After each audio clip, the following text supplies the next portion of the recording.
Oof.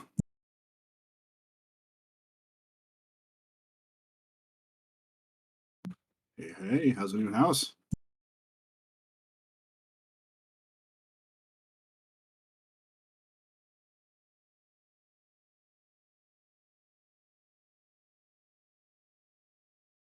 Are you Your still on a sound hotspot? quality is great.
All right. Hello, my friends. I obviously forgot to turn things off. That's okay. Hey, now you can see me. Hello, and welcome to session number. I got it wrong in the title, so I apologize about that. This is actually session number 67 of Unlikely Heroes. I apologize. It's been a very long week. Thank you so much to Percy Sue for the raid earlier. That is much appreciated. Thank you for bringing your players over. This is Unlikely Heroes. We play this game. We've been playing this game now for 67 weeks in a row. We play every Sunday night from 7 to 10 p.m. Eastern time. And yeah, this is just the group that we've got here. It's obviously myself as Dungeon Master. We've got Kevin, Kat, Candace, and Lucy all here and playing their respective characters. In that same order is Ree, Aurora, Doc, and Gray. If you're interested in checking out their character sheets, the links are popping up regularly on stream. If you have any questions or comments or anything for us, please feel free to jump into chat and have a ball. I don't pay a whole lot of attention to chat while we stream, while we stream D&D. My other streams, I'm always in chat, but I feel that the players deserve my utmost attention when we stream D&D. So I don't see chat a lot. However, we've always got a lot of wonderful people who are willing and ready and able to answer any questions or to engage anybody at their whim. So, with that being said, thank you so much for being here. Again, this is session number 67. We're going to jump into a quick recap from last session, and then we're going to do an XP overview from said session, and then we are going to move forward. A little high? Yeah, I think it's good. Okay, good. It's 30%. Whew. All right, on that note, my friends, here we go.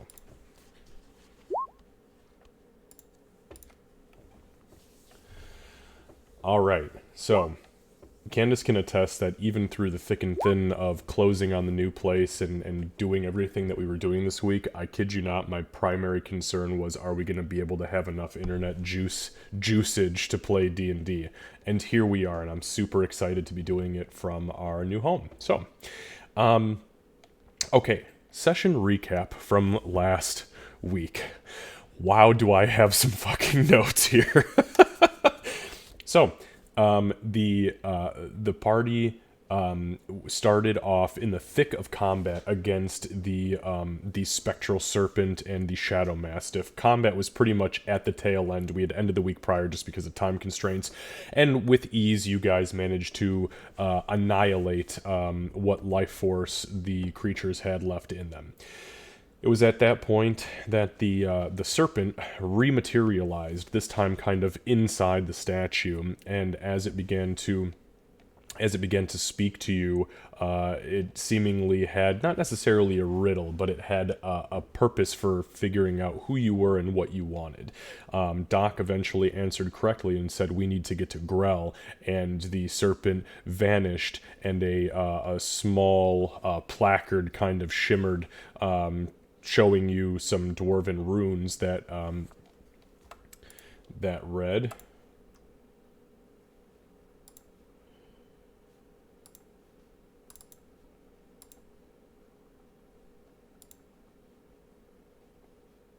Oh, it looks like I already got rid of the notes, but it read something about going to Grell, and you guys all read it in turn, and as you read it in turn... Oh, wait, Candace has got it. Go ahead. The forge burns bright through the darkest of night. Oh, yeah, see, I figured it was something cliche like that. So, you guys activated the shrine, and it transported you just outside of another similar shrine-looking thing, though not quite as elaborate as the snake, and it put you straight into the valley that Ree recognized ran, or at least existed within the Grellian Mountains, and then would eventually lead to Poodoo. As you guys began to move through the mountains, or through the mountain pass, you came upon a campsite that was pretty disheveled. I mean, really looked like it had been beat up badly. And it was at that point that Doc realized that you were not alone, that there was something in the bluffs that was watching you closely. As she pointed it out, everybody looked up in turn, and realized that this was Yishnir, the white dragon that at one point in time was not much more than a nuisance, but that was decades ago, is now a full-fledged young white dragon who prowls on those who come into its hunting grounds. The battle did not go well. I'm just going to be honest. Gray did great. Gray didn't have a scratch on him, if I'm not mistaken. Or maybe just a little tiny scratch. I mean, I did anger the dragon and have it breathe frost. That is true. Potion, so. That is true. That's right. You did. You had the potion of frost resistance. Long story short, Ree came very close to death. Aurora was killed, and Doc was pretty much mortally wounded before being brought back from the brink. Eventually, though, Yishnir was so beaten and bloodied that it realized, even though it's a dragon, and even though it's a fucking psychotic dragon, that if it didn't flee at that point, there was a good chance it was going to be killed that day, and it's gotten this far, and it knew it had to leave. So it left the battle to lick its wounds, and to fight another day. It was with that as Yishnir was flying off into the distance, that Gray rushed over with a dying Doc and an Aurora who was beyond repair at this point, especially for his bardic magics. That he grabbed an icicle and plunged it into Aurora's chest, not well, but well enough to get the prize that he treasured the most, and that was the heart of Meepo. And from her bosom, he pried the gem itself, slipping it into his pockets before wiping the blood off, and then very kindly healing Doc just enough to ensure that everybody would be capable of moving forward on their journey. It was with that Doc came back, realized that Aurora had bit the dust, and if I'm not mistaken, she dropped a Revivify. It was you had Revivify at that point. Okay, excellent. So it was a Revivify that brought Aurora back from the brink. As everybody sat and licked their own wounds, which were pretty horrendous, Ree began to prepare what was going to be a small camp for the evening, as we were at about 2 p.m. at this point, though you wouldn't be able to tell as there was a snowstorm overhead. So, as the group began to settle in for the afternoon and early evening, Aurora glanced down at her hands and realized that the left hand, the bow-wielding hand, not the firing hand, that had grown the white dragon scales and claws, was no more. The claws had all but faded, and the scales were rapidly withdrawing into the flesh. It was at that point that she realized that she had a pretty horrific wound across a laceration across her body, and she felt void again, probably for the first time since she was a half-orc.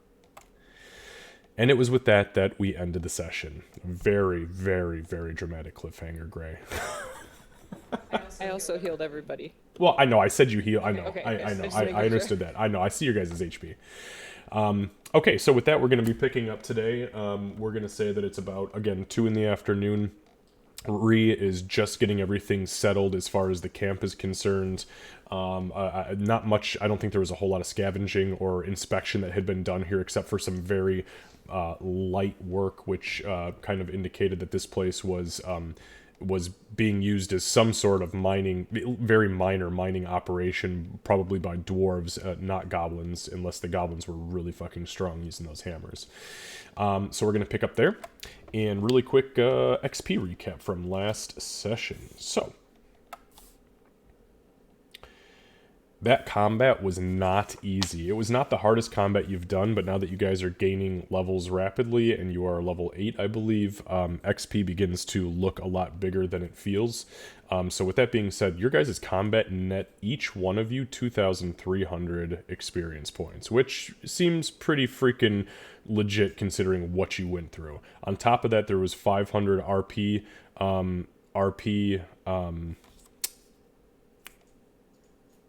XP, sorry, and a lot of that came, yeah, there you go, and a lot of that came because of Gray's ridiculous move, which even as a DM, I tell you guys right now, I had no fucking clue that that was about to go down.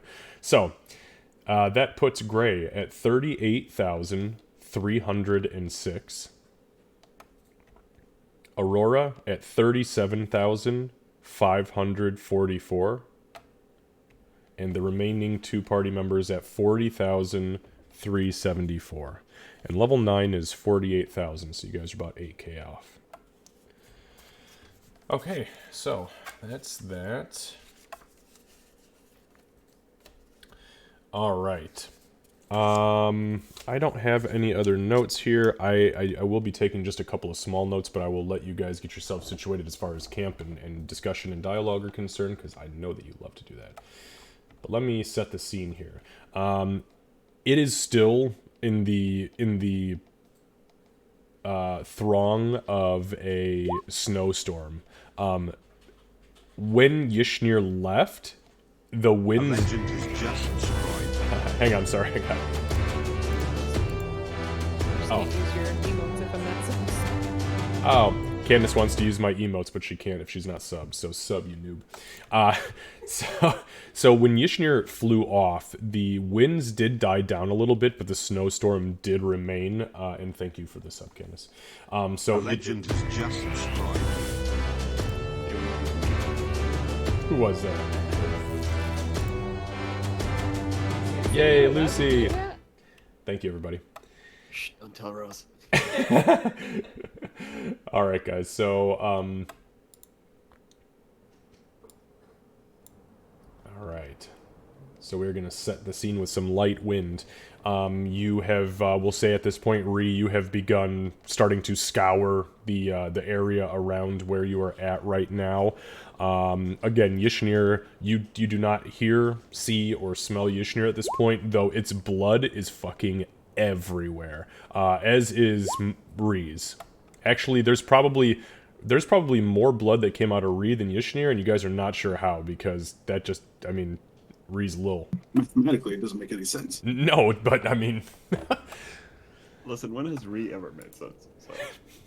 Not a once. I'll give you that. Listen, Ree, we need to give the laws of physics a break, okay? Come on! Okay, so, yes. I was just gonna say that Reed had definitely pulled off the tent and kind of brought it back to the cliff face, where she started to set it up as a kind of like almost like a lean-to scenario. I'm sorry, can you repeat that one more time? Oh, there's hype train stuff happening in chat, and that's the first time that's happened since we've started this thing on Sundays. Nice. Yeah, no, Ree would have taken down the tent that the Doris has set up and kind of gone back to where they kind of popped out of this place, kind of like put their back to the cave cliff wall and set up the tent there. Okay, understood. So you guys can go ahead and move yourselves down a little bit.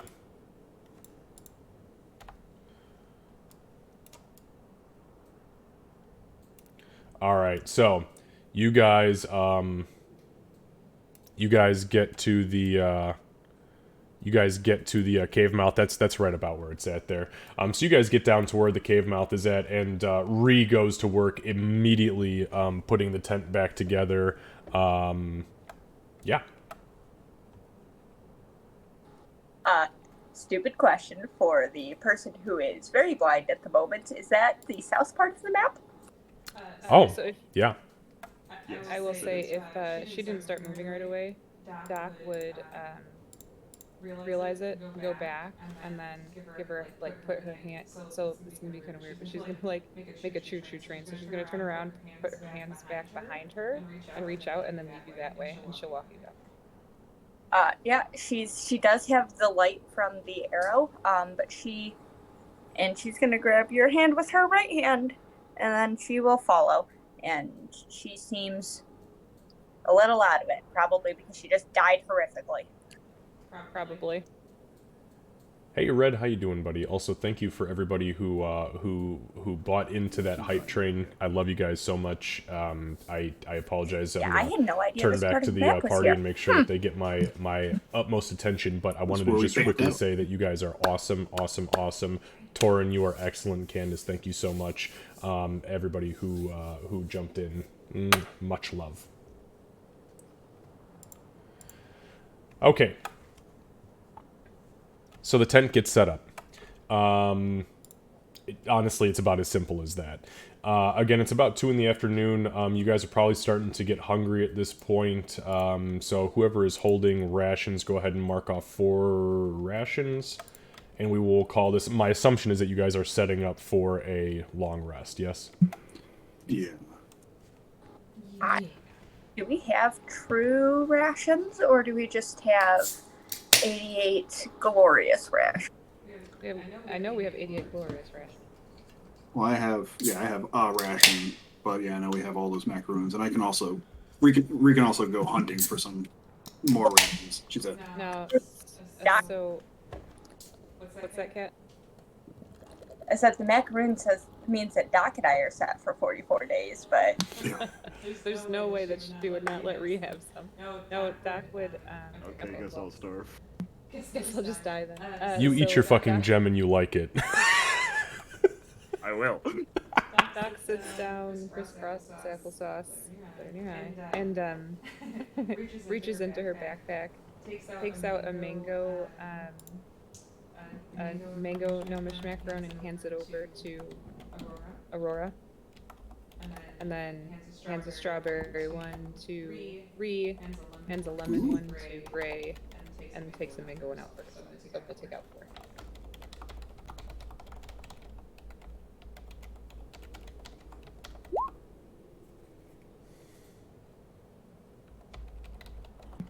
I do also have a little bit of venison left. It is salted. Obviously, we're not going to need it tonight, but just so we know it's there.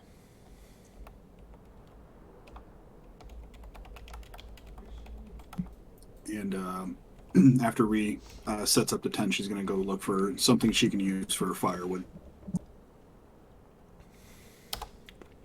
Okay, Like, normally so... she'd be like meh about fires, but here it's like it's fucking important. We need to get a fire going. Yeah, so... Ree, give me a survival check, please.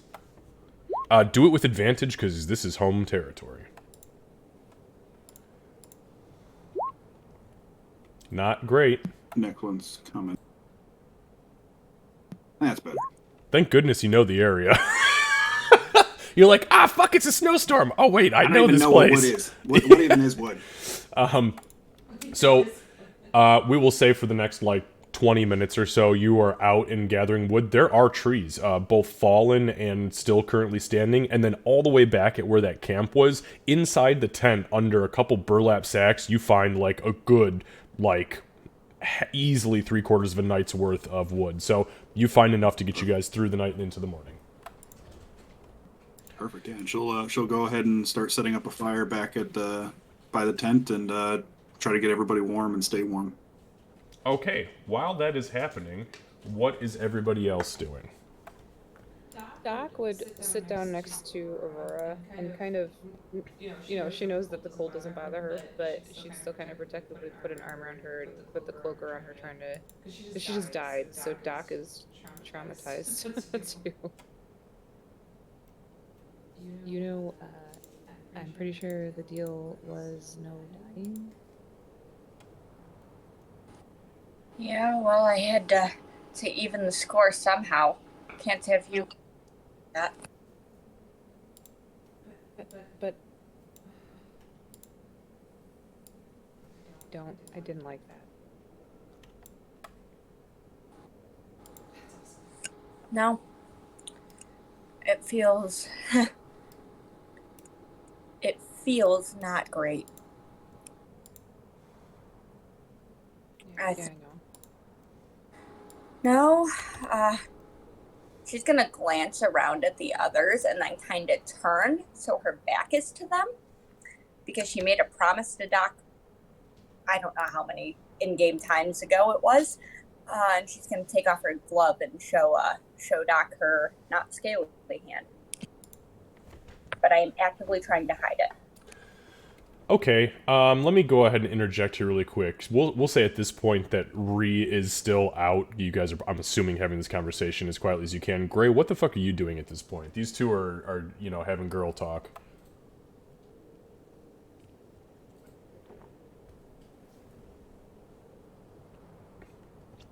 Gray, you're muted, buddy. Yeah, I realized I pushed the button on my mic when I didn't need to. I would probably, Gray would probably, would probably go find a place for himself and try and stare into the shadows, and talk to his mentor. But I can do that after these two finish. Don't Okay. go too far, Gray. I won't. Okay, so, yeah, so you find a nook in the cave that is very, very dark and void of any light. Just like right behind like where the sanctum is. These two begin to talk, and Ree is scrambling off to grab some firewood. So, at this point, you two have begun this conversation. Doc and Aurora. Aurora takes her glove off, and it is a fleshy halfling hand. No claws. And the scales they're there, but they are no longer white, and they are receding into her flesh. Like her own flesh is like growing back up and over the scales. Like actively, like as you're looking at it. Can I do a medicine check? What are you trying to discern? So, just kind of if she can figure out what's different, because it's when it started out, the scales were coming out. So I guess she's just trying to see like, I don't know. I guess I don't know what kind of check I would need to do. Basically, I'm trying to figure out if this is from dying. Okay, well, why don't we do this? Start out with a give me a medicine check, and we'll move from there. We'll see what you can deduce. 22. So, two things. One, she died very brutally. It was very fast, very furious, and she was just run through with those icy spears. And secondly, when she came back, she hadn't been dug out of the ice quite yet.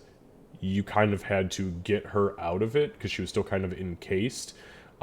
So it's a possibility that the scales were like ripped off, or she's suffering from some sort of like maybe frostbite or some weird.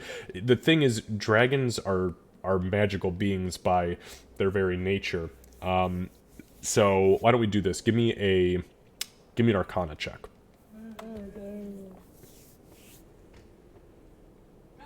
That could have been worse. Okay. So, because of what she is or was, as far as this frost sorceress dragon thing is concerned, and her being killed outright by the same color dragon, there could have been some sort of inner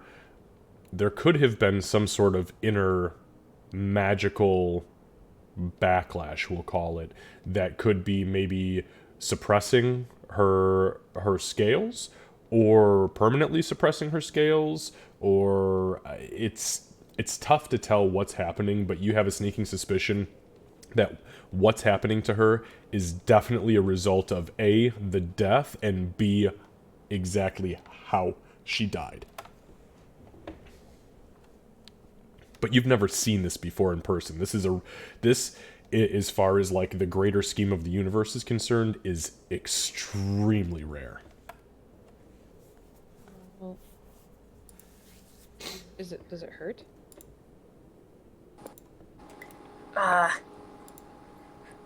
Everything hurts less than it did?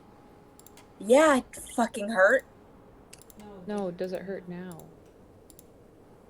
Well, it feels wrong. I don't know. It feels like it was, but not. It just feels different. So, I know that, you're part, whatever, Meepo, I guess, but you're still a halfling, at Reaver. That's what you came back as, so dying still affects you.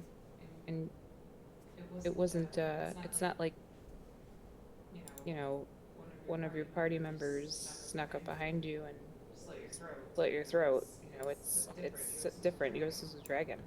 This is magical. This is different than the first time.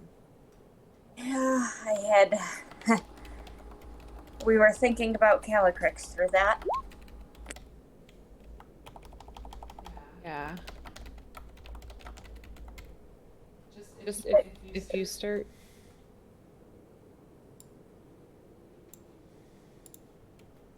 It starts to hurt, or if you start feeling,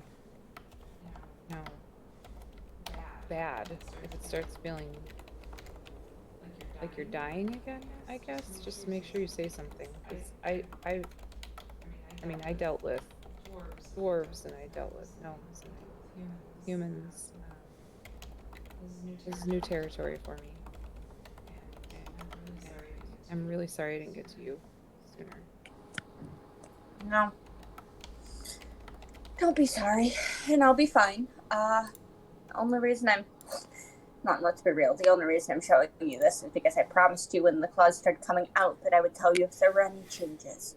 And she kind of wiggles her fingers. There's a change. I'm fine.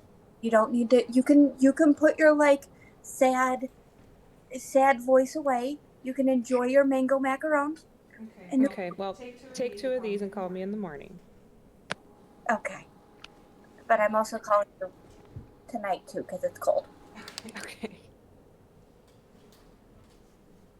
I heard a bang. It was like poof. Also, I don't want to tell the others. No, look, we won't for now. But if something really starts to drastically change, it should. Okay? Seriously. Look at what secrets got us. Just Yeah, well, if something happened to... I've got my bow. It'll be fine. I won't try and use the really big bow right now, because I don't think I can without being able to grab it with the claws. They don't need to know. I was a survivor before. Okay. Lady ain't having none of that. Lady says, tell your party. Why am I not a ranger companion yet? What? You're not an animal companion because my friends tend to murder the friends that I get. Yeah, that's why. Especially if they have names. It's not wrong. Especially if they have names, and you do have names. Anyway, she says, I'm a survivor. I was a survivor before I had scales. I will be a survivor long after they're gone, and if they come back, who knows? And if I wake up in an egg tomorrow, well, it won't be the first time. That's true. I'd actually... You're weird. She just smiles. You had fur. I did. But it didn't belong. You should probably go make sure that the others don't, fall off a cliff and die. Think about dying. Okay, I'll check. Doc will put the cloak around Aurora, and then get up and just kind of do a quick perimeter, just to make sure that everybody's still alive. Isn't that the cloak that Aurora gave to Doc? Yeah. God damn it. Okay, so as Doc does the perimeter, we'll pause right there momentarily, and we're gonna jump to Lucy here. So, Lucy, you get into the into the shadows of the the sanctum behind where the actual main statue is. You kind of sit down, you hear them babbling and girl talking to each other, just, you know, their regular flirty shit. And yeah, what is it that you would like to do? I think first off, he'd like casually stare at his shadow like he normally does whenever he wants to talk to him. And this time he's gonna try and communicate, I guess, in his own mind. He's just gonna say, "Are you there?" while staring at a shadow. Okay, so you're staring at the shadow and you say, "Are you there?" And you hear in your mind, "Oh, Mr. Gray, I'm always here."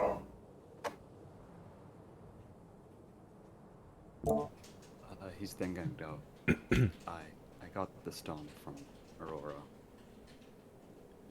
But what do I do with it?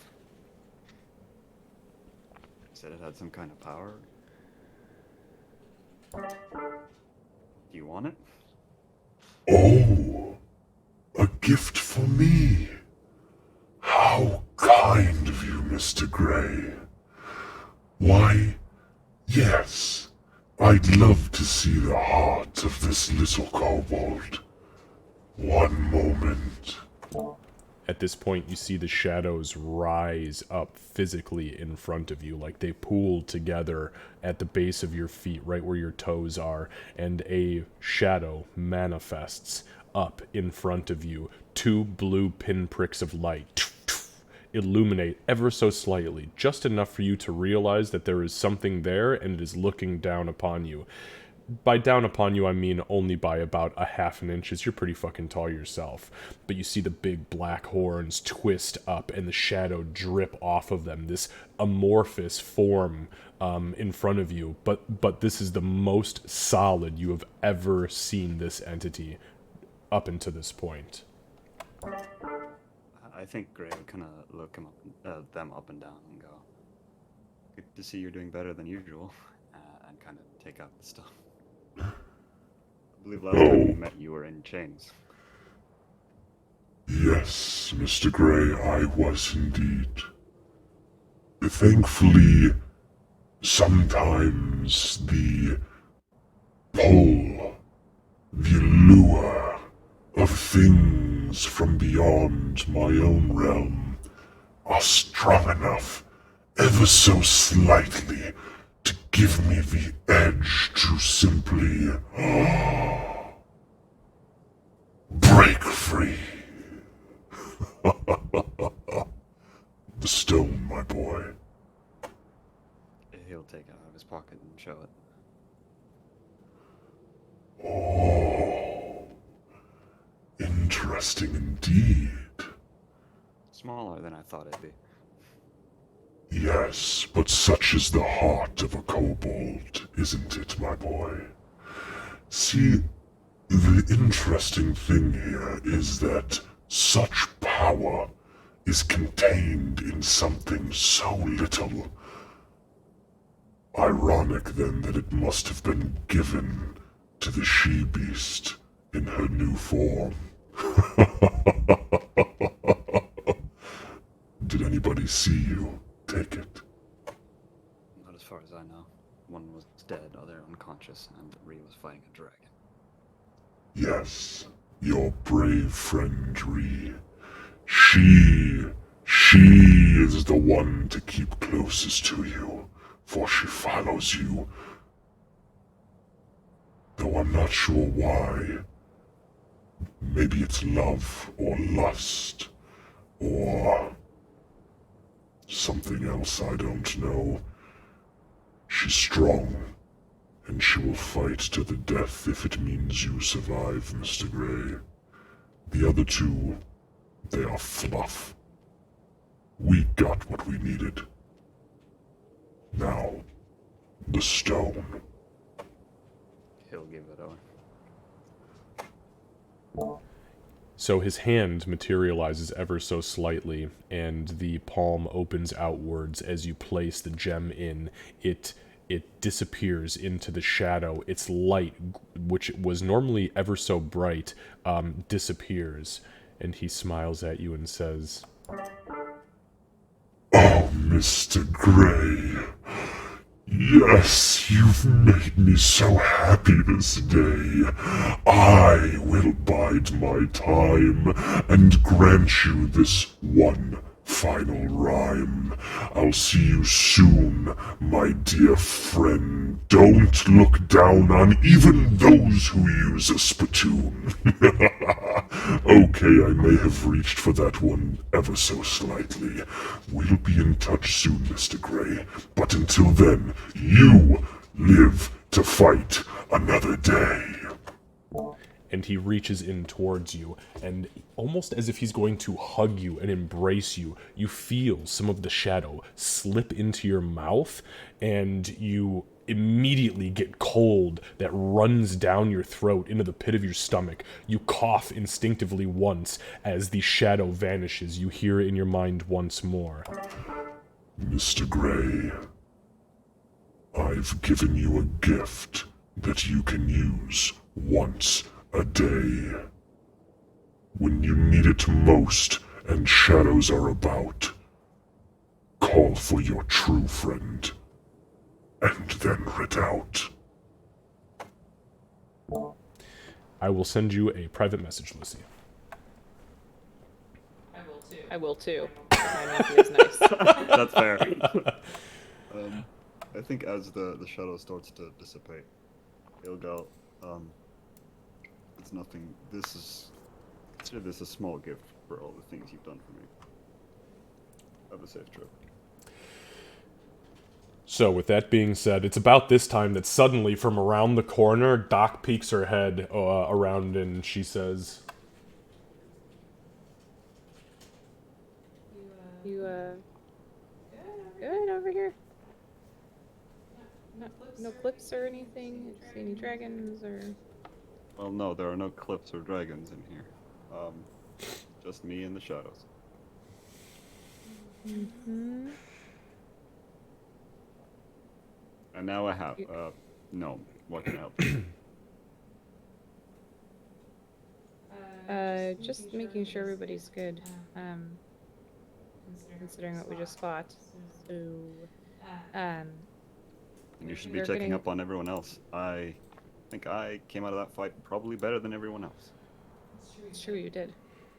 Good for you on that too. Okay, well, if you need anything, let me know. I'll be over here. And under her breath as she's walking away, she says, praying for you. Do I hear that? oh yeah, with your alert She feet, didn't try to hide absolutely. it. Yeah.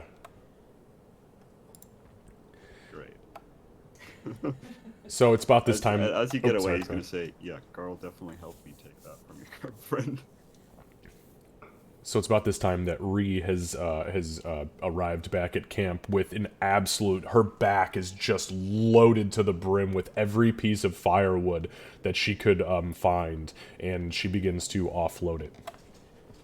Bringing wood to burn stuff, bring it up. Oh, hey, everybody, just, hopefully this will keep us all nice and warm for, all night. Do you need... Well, that's a silly question. If I can help, let me know. You are kind of this... Oh, no, I got it. I think I got it. Just talk amongst yourself. I'm gonna get some stuff to burn while you got kindling and Yes, and it just it walks sussily into the shadows. Yes, Oh, yes. I love it. Yeah, I'm gonna look over here. So Doc will go sit back next to Aurora, and she'll say, everybody's fine. Ree found firewood and Gray was in Gray. And it does not take Ree very long, by the way. As soon as she begins to hit the flint and tinder from her tinder box, the wood, which you would have assumed is frozen and wet, is actually super, super dry, and it goes up in flames. And now you guys have, flame on the map.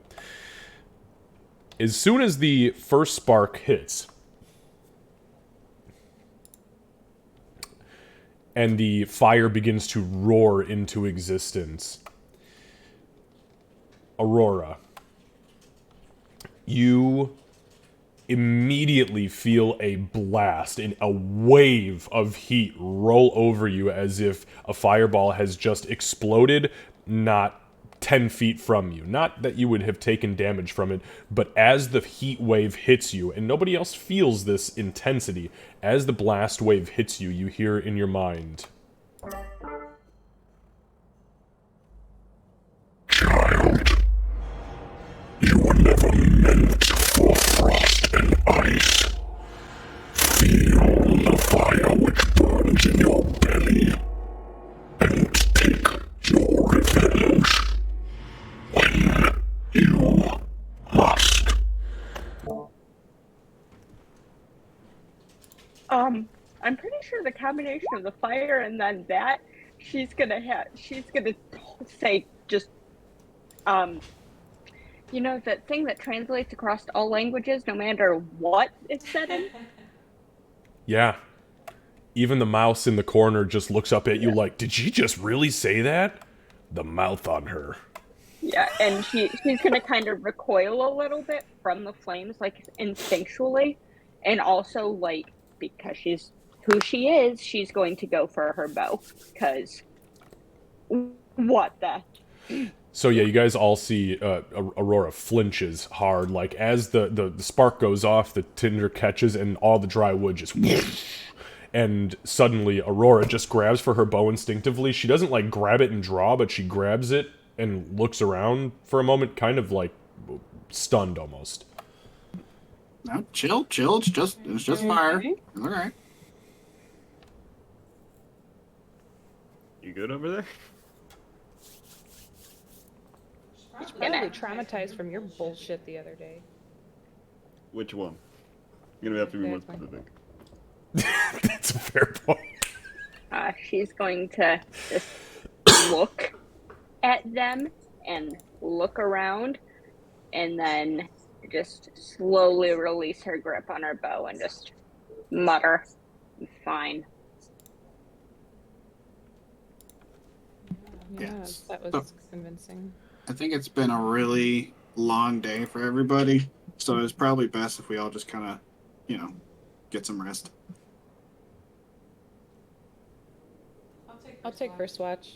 Aurora, you should sleep. I know Yeah. what dying feels like.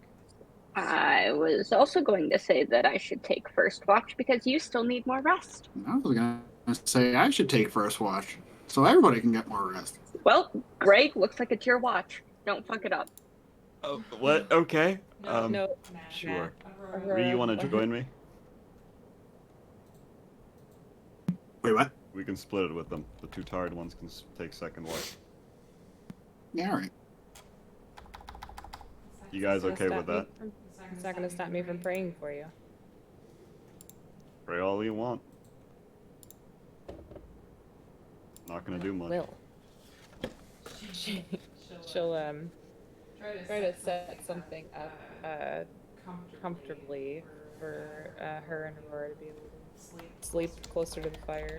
And then kind of pat the ground and look at Aurora and be like, okay, what is it? Very much a caretaker at the moment. You know what? Sure. But she's gonna reposition so that she's got, easy egress if dragons come back. And she'll get out the pelts as usual, and then she's not gonna argue. She's just gonna, yep. She's fucking tired. Doc will kind of try to catch Ree's eye, give a meaningful glance, and her eyes will dart over to Gray, and then she'll just lay down. No idea what that means. I know. Subtlety is absolutely lost with me. Good night, Ree. Gray. Do a good Yep. job on watch. I'll try. I think we've had enough fighting for a day. Was that a fucking dragon? As they go to sleep, they'll turn to Ree and literally just start to like, what the fuck just happened kind of thing. Like, if the dragon encounter just hit him. Oh, yeah, he was, she was, they was, I don't know. They're just, yeah, that's why I'm not a huge fan of dragons, because that one's kind of gnarly. No shit. It tends to mess with people around the mountains here. I mean, like, this is a really dangerous place. Either it's like, we're worried about the raiders, the goblin raiders, which was me, or we worry about like the dragons, which was that. Well, or if you can, maybe you can snuggle them. maybe you can snuggle a dragon if you want to. So it's a mysterious voice. You know what? That's what Doc's doing. Doc's working on snuggling a dragon. Oh, the dragon snuggles. All the snuggles. So yeah, I'm not super excited about being here. I'm not gonna lie. I mean, not only for the fact that like that guy and all the other nasties that's happening here, but like I'm super nervous about seeing my family in any kind of situation that they might be in. Yeah. I don't understand that, but what would you do if they are dead, Ree? What would I do if they're all dead? Yeah. If you arrive there and you find Chip. Chuck and Chuck. Chuck and Chuck, my bad. They're all dead on the ground. Well, I mean, I don't know. Actually, I guess I didn't think about that. I was more scared that like they were turned and they would try to attack me. Well, even then, what would you do? I don't know what I would do.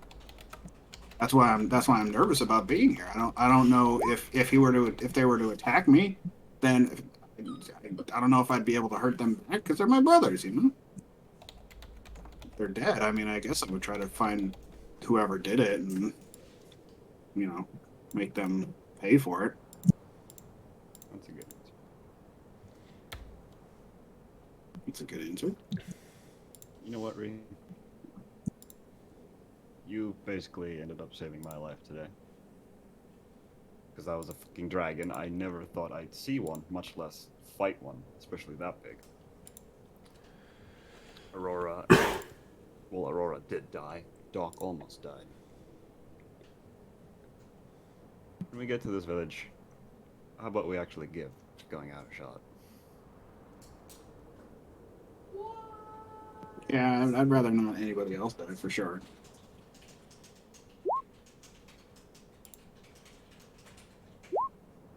Words of encouragement. Yeah.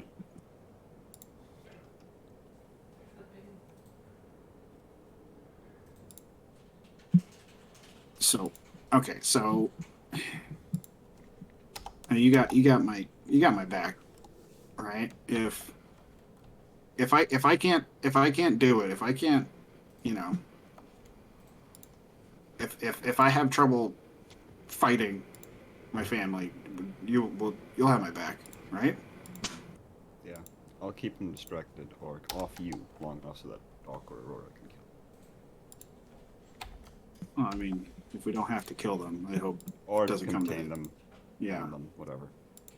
To do what needs to be done. Okay.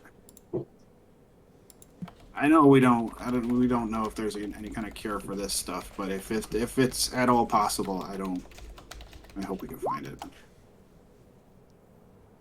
To be perfectly honest, Ray, back in that jail cell, I thought you and Aurora would leave. Doc was dead. You grab her corpse, wait for Xavier, and then okay. Thanks for staying. I mean, I'm not gonna abandon you. I've heard many people say that, Ray. Some people I thought were family, or more. Did somebody abandon you? In a way. You can tell me. No, it's fine. Come on, open up. I prefer not to look at the sad. I prefer making other people sad. That's the better one. It'll make you feel better. Now it probably. Come on, give me some of that sweet backstory. No. And he's gonna stand up and walk away. Fine. Give me some of that sweet backstory. Don't hold back. All right. Is any out of curiosity, Candace, you had given everybody macaroons, is that correct? And you marked that off of your sheet? Yes. Okay, Yes. perfect. We're down to 84, everybody. All right, now you guys are good for a while. Run real low, guys. Yeah. Make me So, nervous.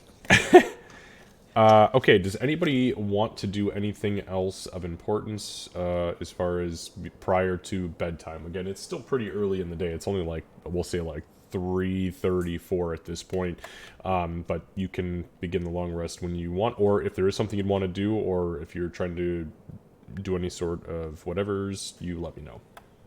I think Doc would have a really hard time falling asleep knowing that Aurora had just died, so a lot of like the early part of the long rest would be her kind of just talking to him and talking to Garl in her head, like, you know, what, you know, guide me, you know, let me know what I could have done better to avoid this in the first place, help her with her situation, you know, thinking about the scales and that kind of thing. Let me know how I can help her. She would just really just, she's full on embracing being a player to Carl. So she'd kind of be chatting with him as though, and actually as she prays to him now because of the situation that she encountered, she pictures herself in that meadow with him, or in the clearing with him, sitting on that rock, and that's basically where she goes in her mind. She's talking to Carl now.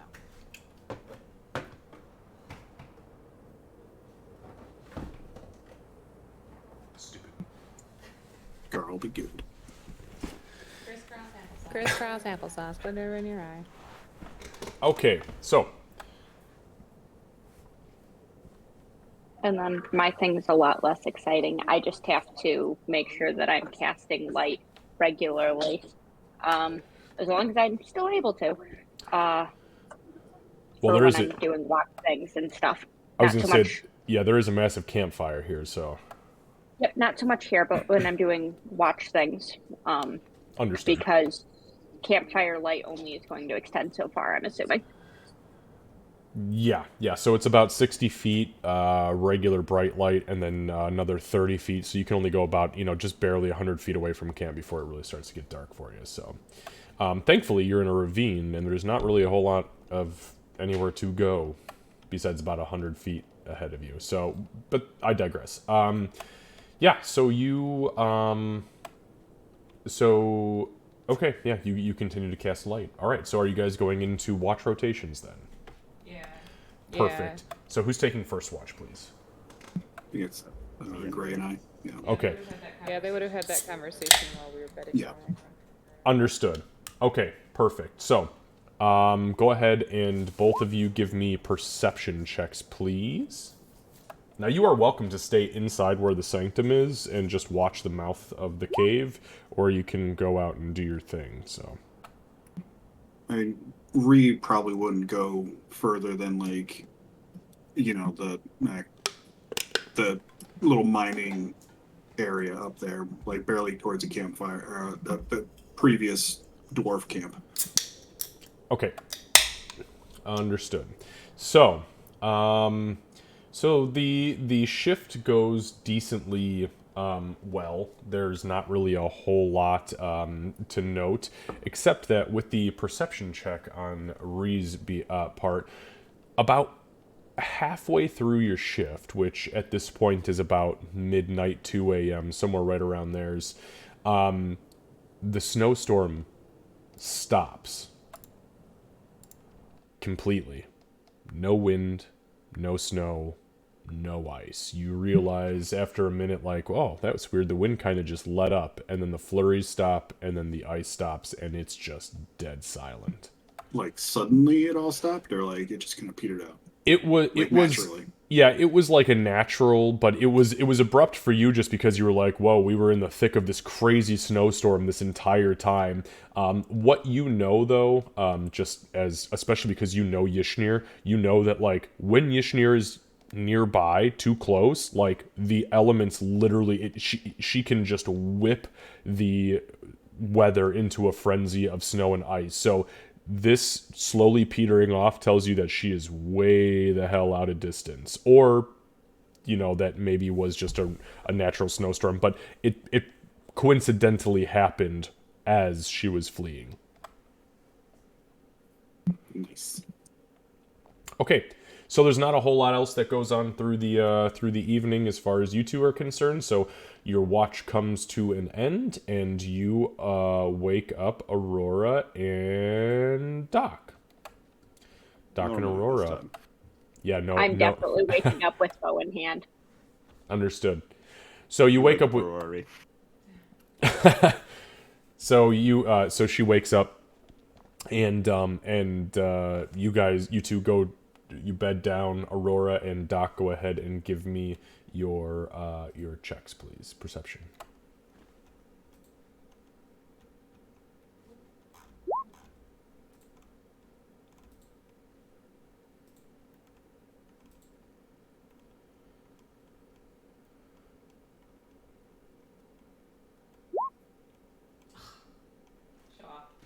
We're Wow. Yeah. Wow. Way to one up your girlfriend.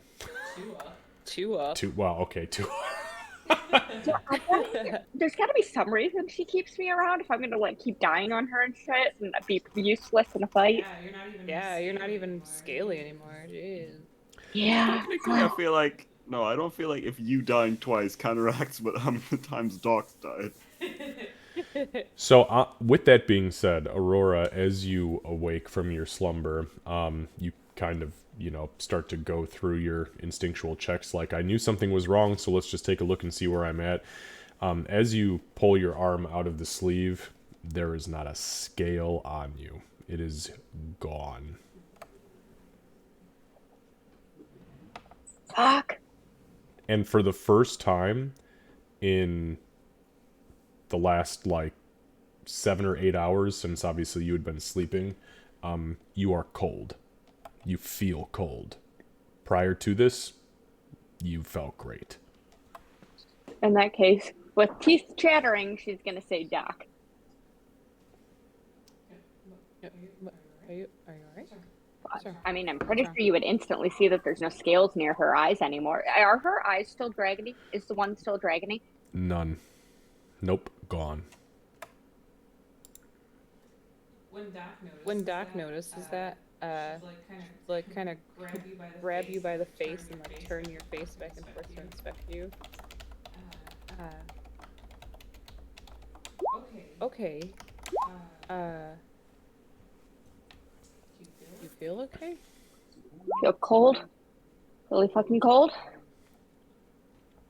Now, mind you, the fire is very warm, but respective to the environment, you are, it's cold.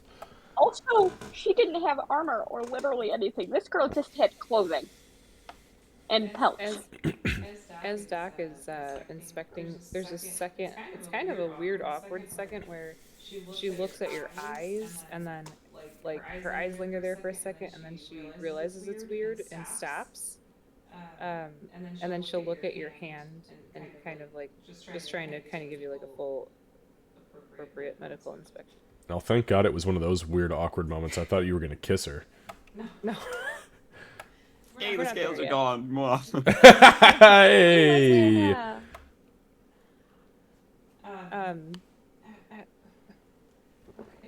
This is okay. It's fine.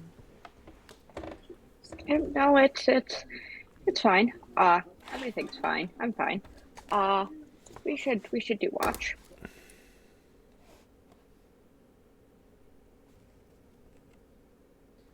I don't understand it. I think it's so when that fucking thing breathed twice, right? Yeah.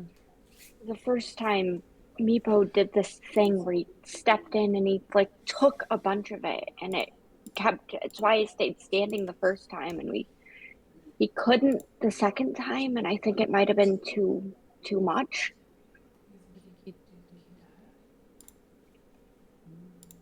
I don't. She's gonna inwardly ask Meepo, like she's used to doing. Okay, what do you ask? She's straight up just doing the Meepo with a question mark, kind of gently and nervously inwardly. Okay, so you say, Meepo?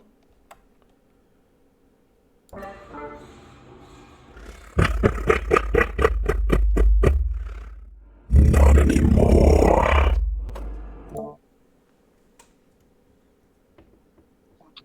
Her eyes go wide. What? Doc, make a perception check.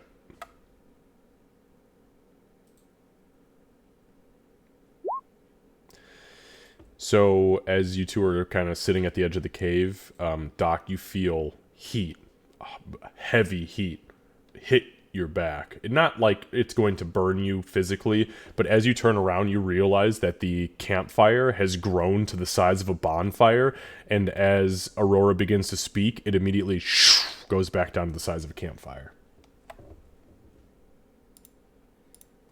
Doc's eyes will go kind of wide. In an exact mimicry, she's gonna go, what? What?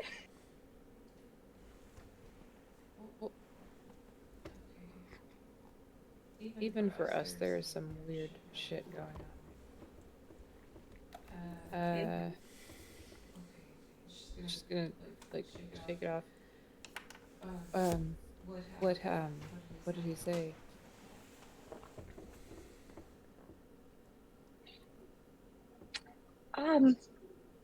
Well. Now let's play a game called Do You Lie to Your Girlfriend? He said not anymore. Meepo said not anymore? What did you ask? What, not anymore what? No more scales? He doesn't want to show, like, what do you mean?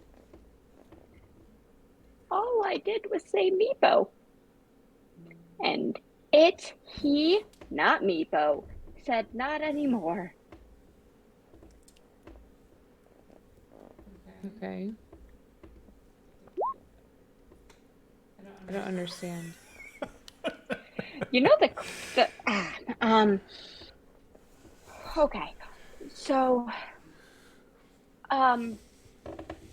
it wasn't Meepo unless Meepo just went through a whole lot of like 6,000 years of puberty really fast.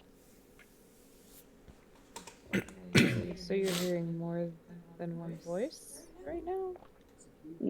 No, I asked for Meepo. That answered. And it didn't sound like Meepo. No. What did it sound like?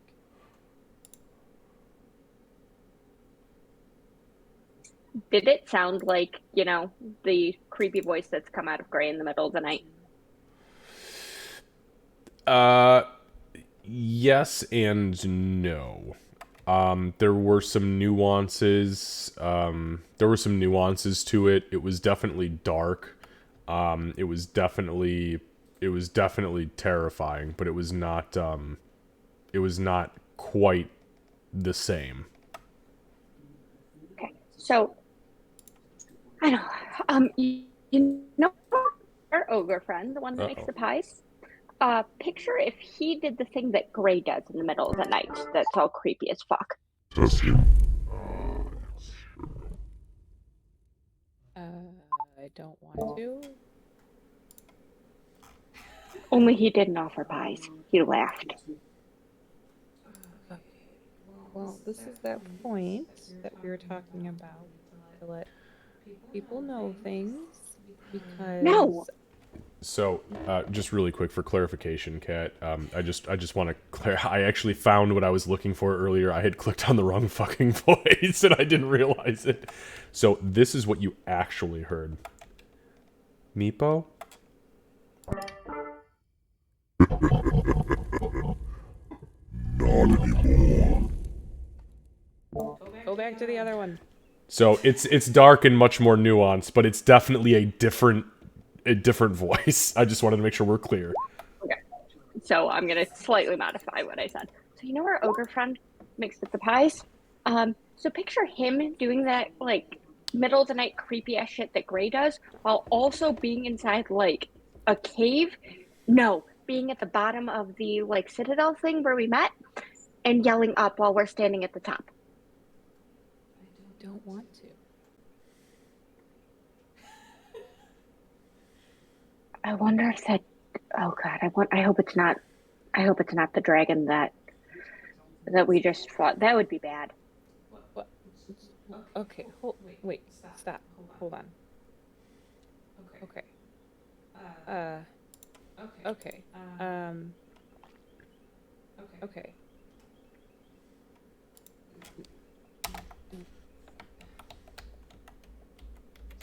So we need to tell our party. Don't tell me no. Nope. Too late. I already said no. Well, you can't. Okay, I didn't tell you.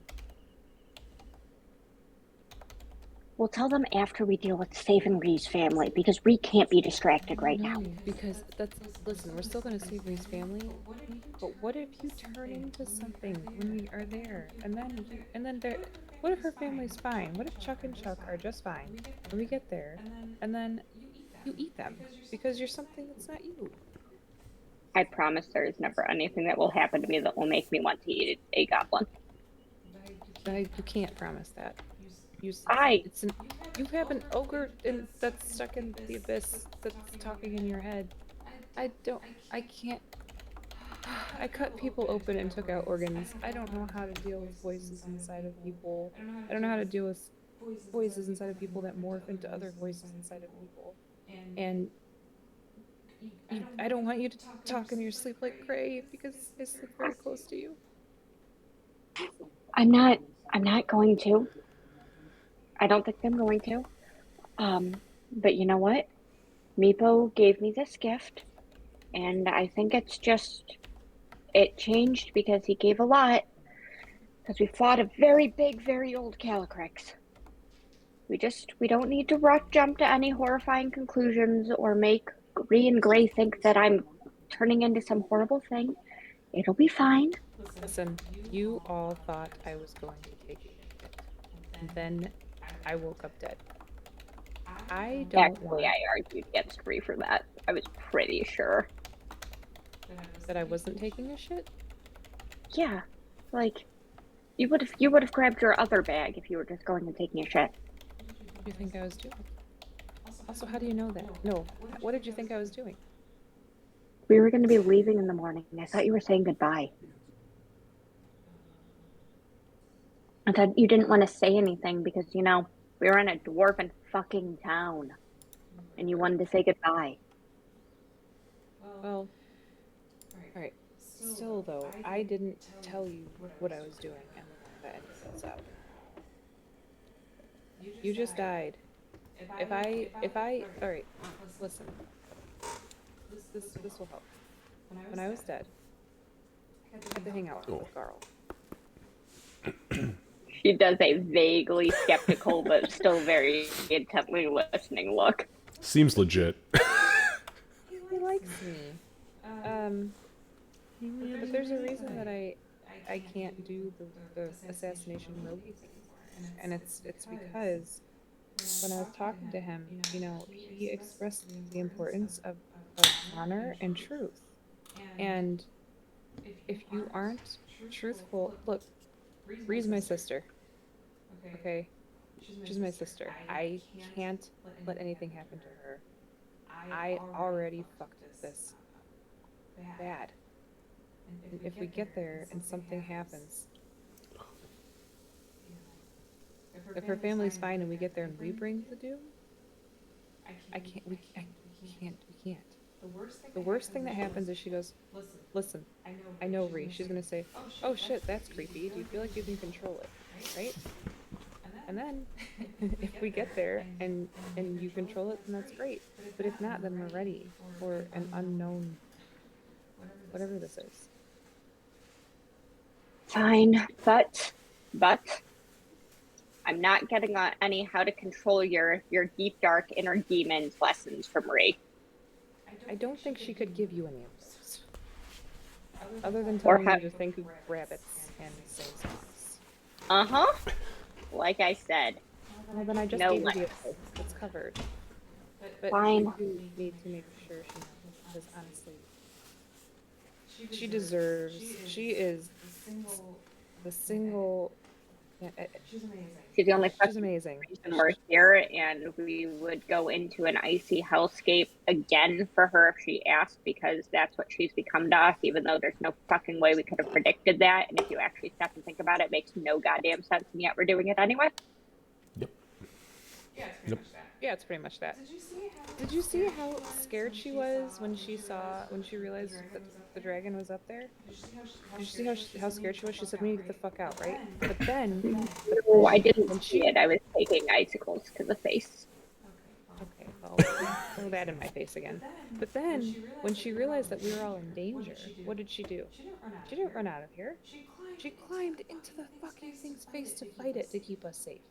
We owe her everything, not just now, but from the start. Very least we can do.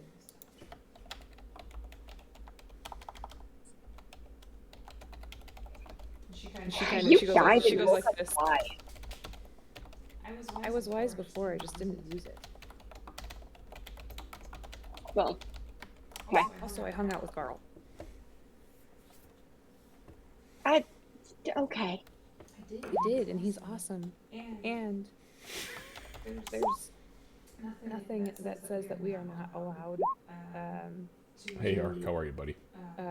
There's nothing that says that glitter brights aren't allowed to be really good friends with people. Just starts blushing. I mean, yeah, that, why would he? Because sometimes you have to take an oath of no friends. So I don't know jack about your god, but that does not seem like something that he would do. It's not. But Oh. something else though. I didn't. I mean, obviously I was dead, and they had to go. But I'm gonna have to get a shield at some point.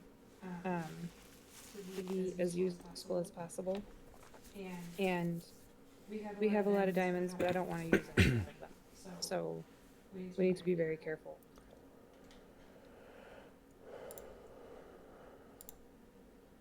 Wow. Can we go do a perimeter? She stands up and walks away. Wait, okay. I'll stay by the fire where it's warm. Doc just does a quick perimeter. She's horribly embarrassed. Glad that's happened twice, like on both watches now. Aurora, as she walks away, make a perception check for me, please. And I'm absolutely trying to like keep sight of her as she's walking away because fucking dragons. Has nothing to do with that ass. I have an excuse ready to go. I know, I got you. I am not watching for dragons. I am in fact distracted by the rest. No mission but. That ass. Oh, that ass though. Okay, as you watch Doc walk out of the cave mouth and into the immediate surroundings, you see her just kind of go out and around and look up. You feel the warmth behind you, where the fire is, grow warmer. And it's comforting, because you are very fucking cold. And it wasn't until this point that you realized that you are as cold as you were, or are, because those white scales kind of held everything together. She's gonna glance at Gray and make sure he's actually sleeping. Gray, are you actually sleeping? Yeah, except for like the one creepy voice that probably pops up. Yeah. So like you like glance over and Gray is sound asleep, but then he just kind of like shifts suddenly, and you hear like an.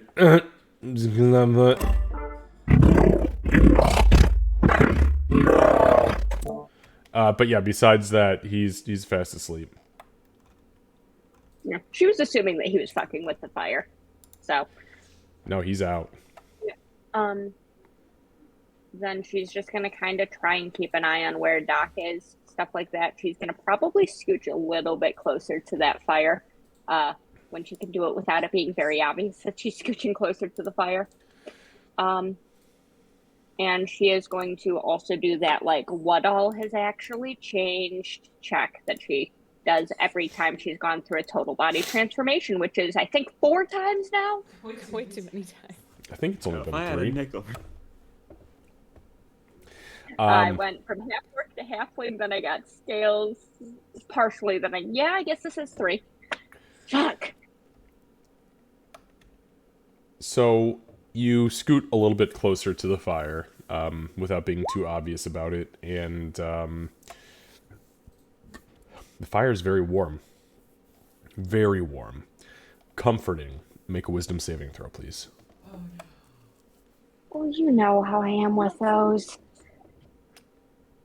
Well, then I'm about to take an arrow to the knee, I think. Yeah.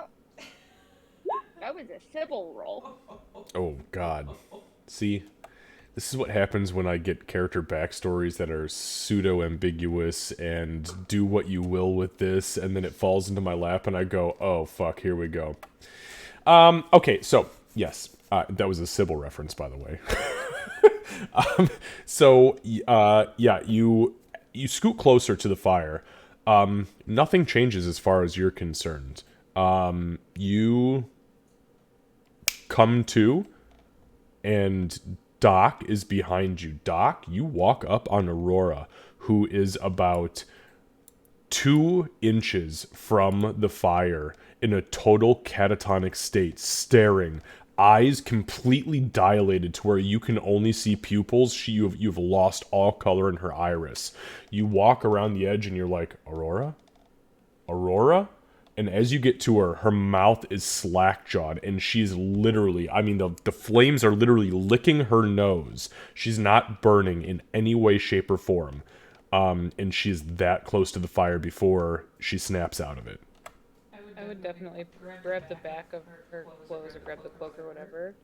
Actually, no, honestly, it would probably just be arms around the waist and just kind of hoist with my legs both backwards away from it. Kind of try to snap her out of it.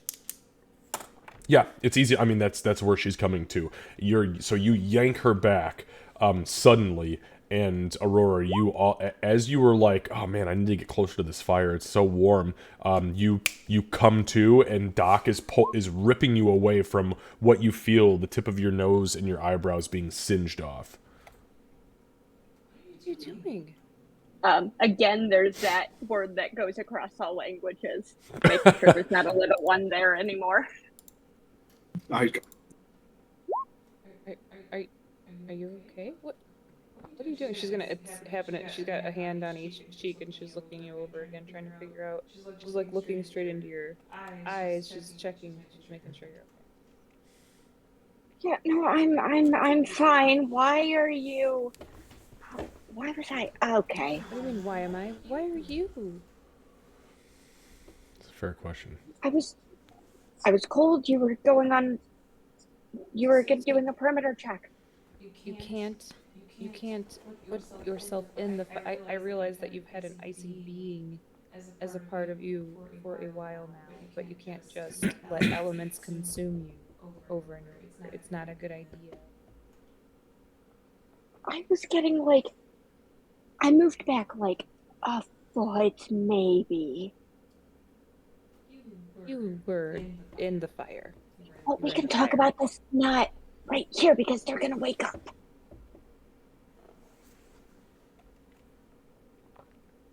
Well, then there's more people to keep you from throwing yourself into the fire. I wouldn't. Yeah, I wouldn't. That's. Did not Meepo tell you to throw yourself into the fire? She does that look that says that she's debating on whether or not to tell you a thing. Say it. Make an insight check, Doc.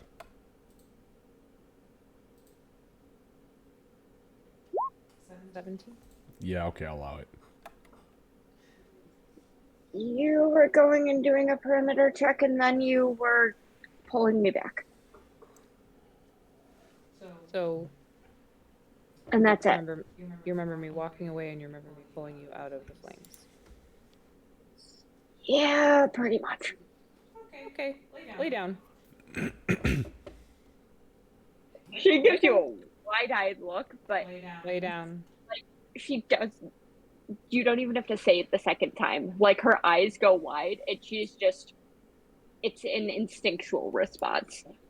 She lays down. Yeah, like, there's no hesitation. Yeah. Okay. Doc sits on you.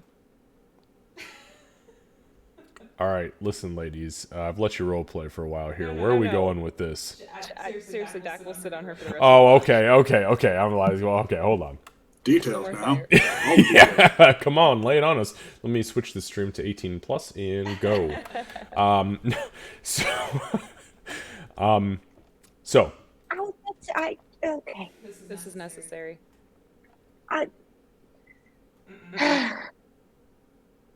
She just waits the rest of the watch. She's gonna be watching, but she's gonna sit on her. Okay. So. You know I can't shoot anything like this, right? Yep.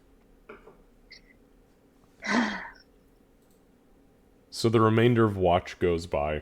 Morning comes. You hear the songbirds screaming from outside the cave, as you've not heard birds yet in the mountains, and holy shit are they loud. The sun begins to creep in the actual cave mouth itself, and daylight has come. You two wake the other two up. The fire is just at the cusp of burning out and has shrunk down to a much smaller, more normal campfire size. Okay. Stay here. I will get them. Yeah, fine. Doc will go over and wake up the other Let two. me tell them. Okay. Okay, so yeah, Doc wakes up Gray and Ree. You get a little shake like, hey, it's time to get up. No need all the pies, Chuck. Don't need all the pies. Chuck. Oh, yeah, okay. Oh, shit. Night. Good morning. Good morning. Hopefully you slept well. I mean, I've slept better. I feel like I'm hearing more voices. What's up, Doc? What? Don't. That's. Yeah, but what's up, Doc? Oh, it's a joke. Why did you take that so seriously? Oh. What's up? Well, let's all gather around the fire. Not you. She'll point at Aurora. It's still cold. Definitely gonna raise an eyebrow. She raises an eyebrow too at Aurora. Everybody raising their eyebrow. Moving. You two should sit. We had an eventful watch. Why are you lying in the snow? What happened on lunch? You two should sit. So I'm we sitting. can tell you. Sure. I'm mostly laying down, but I guess I'm kind of sitting. Should I sit harder? No, you're free. Okay. No. You're sitting. Try it, Rhea. I want to see. I was just gonna say, can I please see sitting harder? She like does like the Mario like flip and butt pound. Okay, well that was impressive. And also very much needed.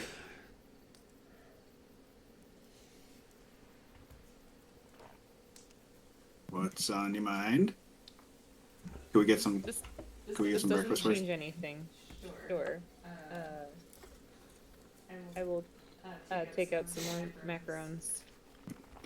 She's kind of like not as thoughtful this time. She just grabs 4 and hands them out. Ree, you get a biscuit and gravy macaron. Oh fuck And yeah! It is like you just piled your belly full of 2 plates of biscuits and gravy. It's fucking delicious. Fuck yeah! and then she will kind of look over at Aurora and she'll say, "This doesn't change our plans at all. We are still moving forward as planned. However, there's information that must be shared." Okay. Oh, you're gonna make that sound all foreboding. Yeah, that didn't sound good. Yeah. Sounding. What, did you two break up? What? Are you That's pregnant? nothing to say. Why would you say something so weird? That's irrelevant. Because you're Wait, is Aurora pregnant? What? What? Grab Well, when two Stop people laughing. love each other very much. Well, when a halfling and a gnome get together. What, am I missing a step? So Miko's voice changed, and now it's really dark and scary. And that's also, I'm having kind of blackouts, and I almost threw myself into the fire, and we don't know why. Yeah, sorry. And no, I'm not pregnant. It's okay. I got the last part, but say that first part again. It's too early for that. She sounds like you when you. Well, she hears you when you're sleeping, but not out loud. No, it's not quite like that. There's more. It's different. So you know how I can talk. I don't know. So how I could talk to Meepo? Yeah. Sure. Okay. Well, so when we were fighting the dragon thing, Meepo stopped the first of the really bad blasts. Couldn't do the second one. I think that's where we died. It was just pain and cold. That didn't feel cold at that point, but that's not the point. Now his voice has changed, and it's possibly not Meepo. Also, she's gonna push back her hood so y'all can see that she doesn't have scales anymore. Yeah, they're gone. And her eye is back to normal. One of her Oh. eyes. Yeah. So there's that. Oh, terrific. Oh, it's just you.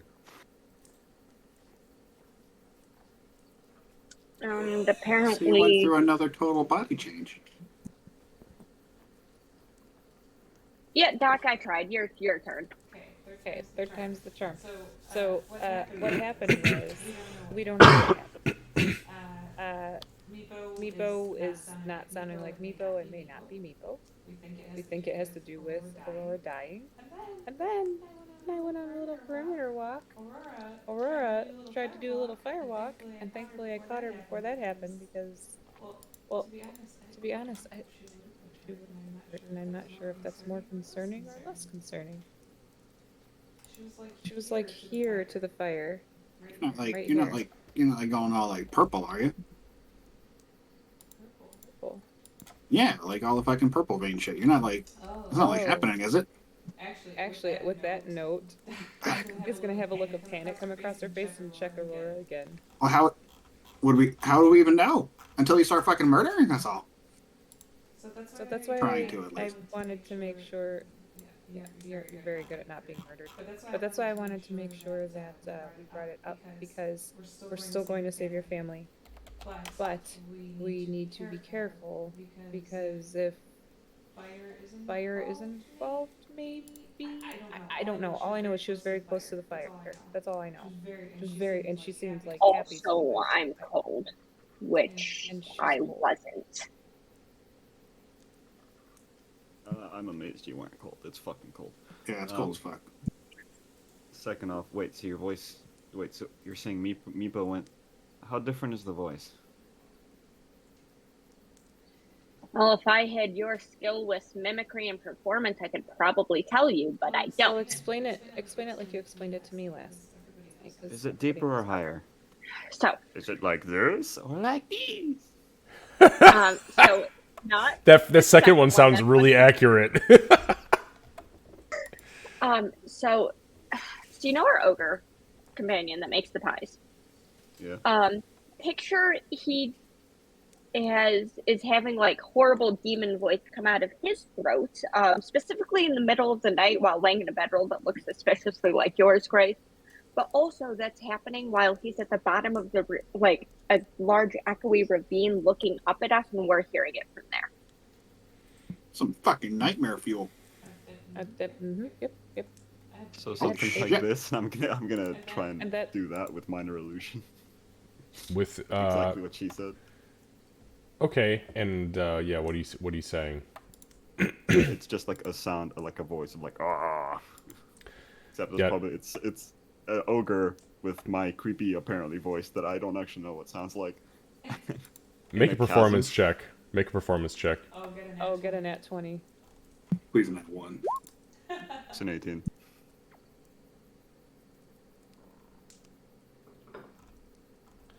Okay.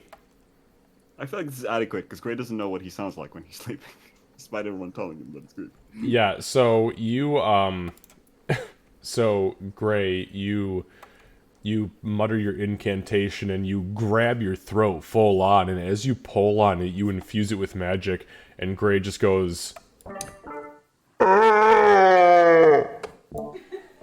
that. Ugh. Does it sound like that? That might have been too much ogre. I think might be more. Well, Yeah.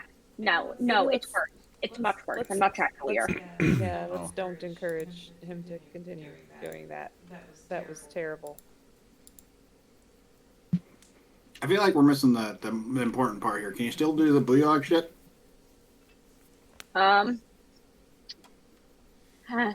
That's a Try good to question.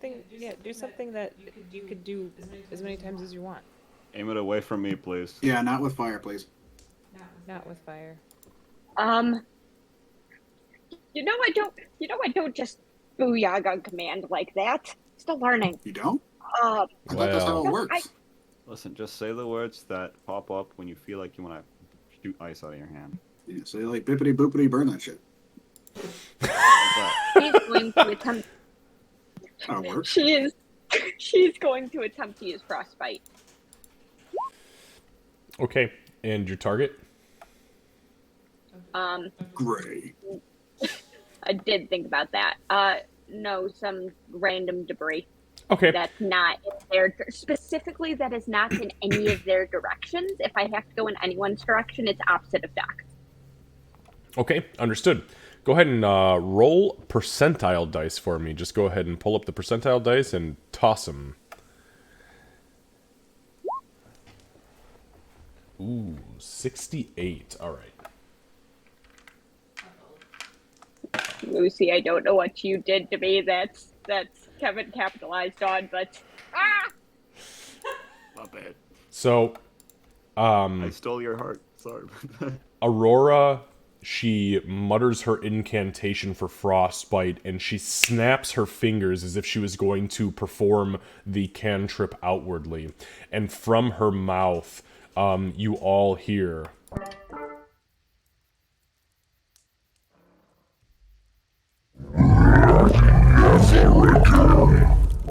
And you take 12 points of ice damage. And you guys see a fizzle of purple smoke burst off of her fingers as her fingers literally break under the weight of the incantation. Wait, so who takes that cold damage? She does. Aurora. It was purple. Oh no, it was purple. What? You can keep that voice, thank you. I like she's mine more. gonna kind of go over and grab her hands, like instinctually, because As she covers her hands, you can see blood dripping out from underneath the sleeve of her cloak. It's pretty gnarly. Doc would go over and immediately close. I don't Cure wound. booyah on command. Ow. Okay, so Doc, go ahead and roll your Cure Wounds, and then everybody, because we have taken officially a long rest, go ahead and make sure that you long rest yourself, and then Doc, mark off a first level spell slot, please. Unless, are you activating that through the tattoo? Oh, no, I did not plan to, so I... No, that's fine. Okay.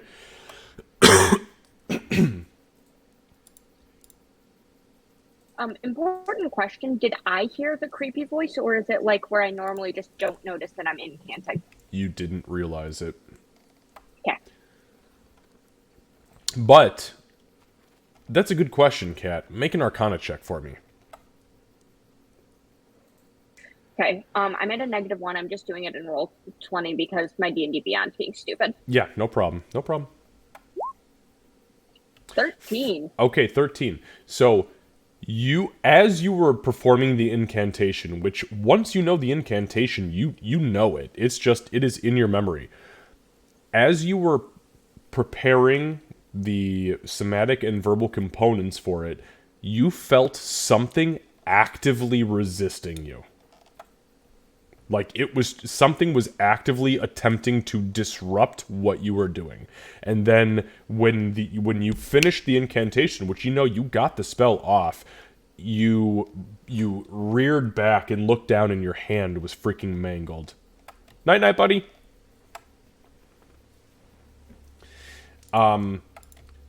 So yeah, that happened. With that being said, bear with me one moment.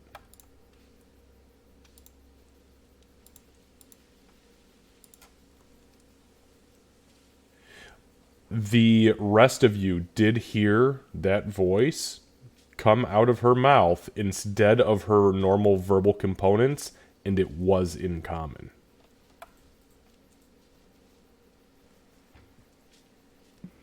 Maybe let's not do the booyah. Don't do that. Don't do that. Yeah, leave the magic to me and Doc. I need my hands to be able to fire the cat and bow. This is not okay. Let's go save your fucking family, Ree. Close wounds. You can roll a thing if you want to. Sweet. Less panicky heals.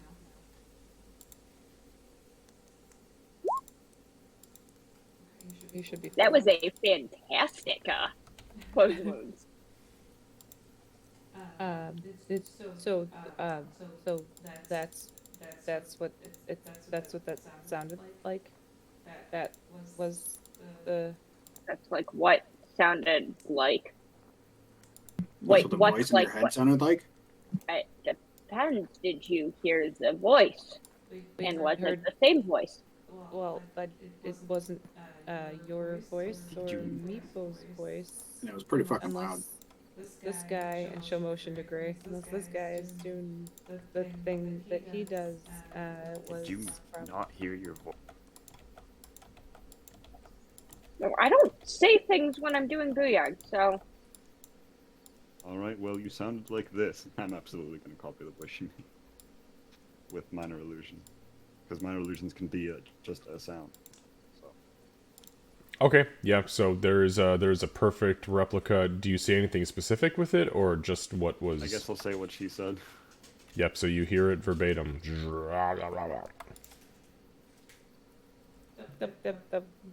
Yeah, that's the voice. Okay, so... Okay, maybe don't try magic for a bit. Yep. So now that we've covered this, let's get going. This is yep. Let's just go. Yeah, definitely go. Yeah. Yeah, I'm gonna accept that one. I'm gonna get out one of my pelts though and wrap it around myself before we start walking.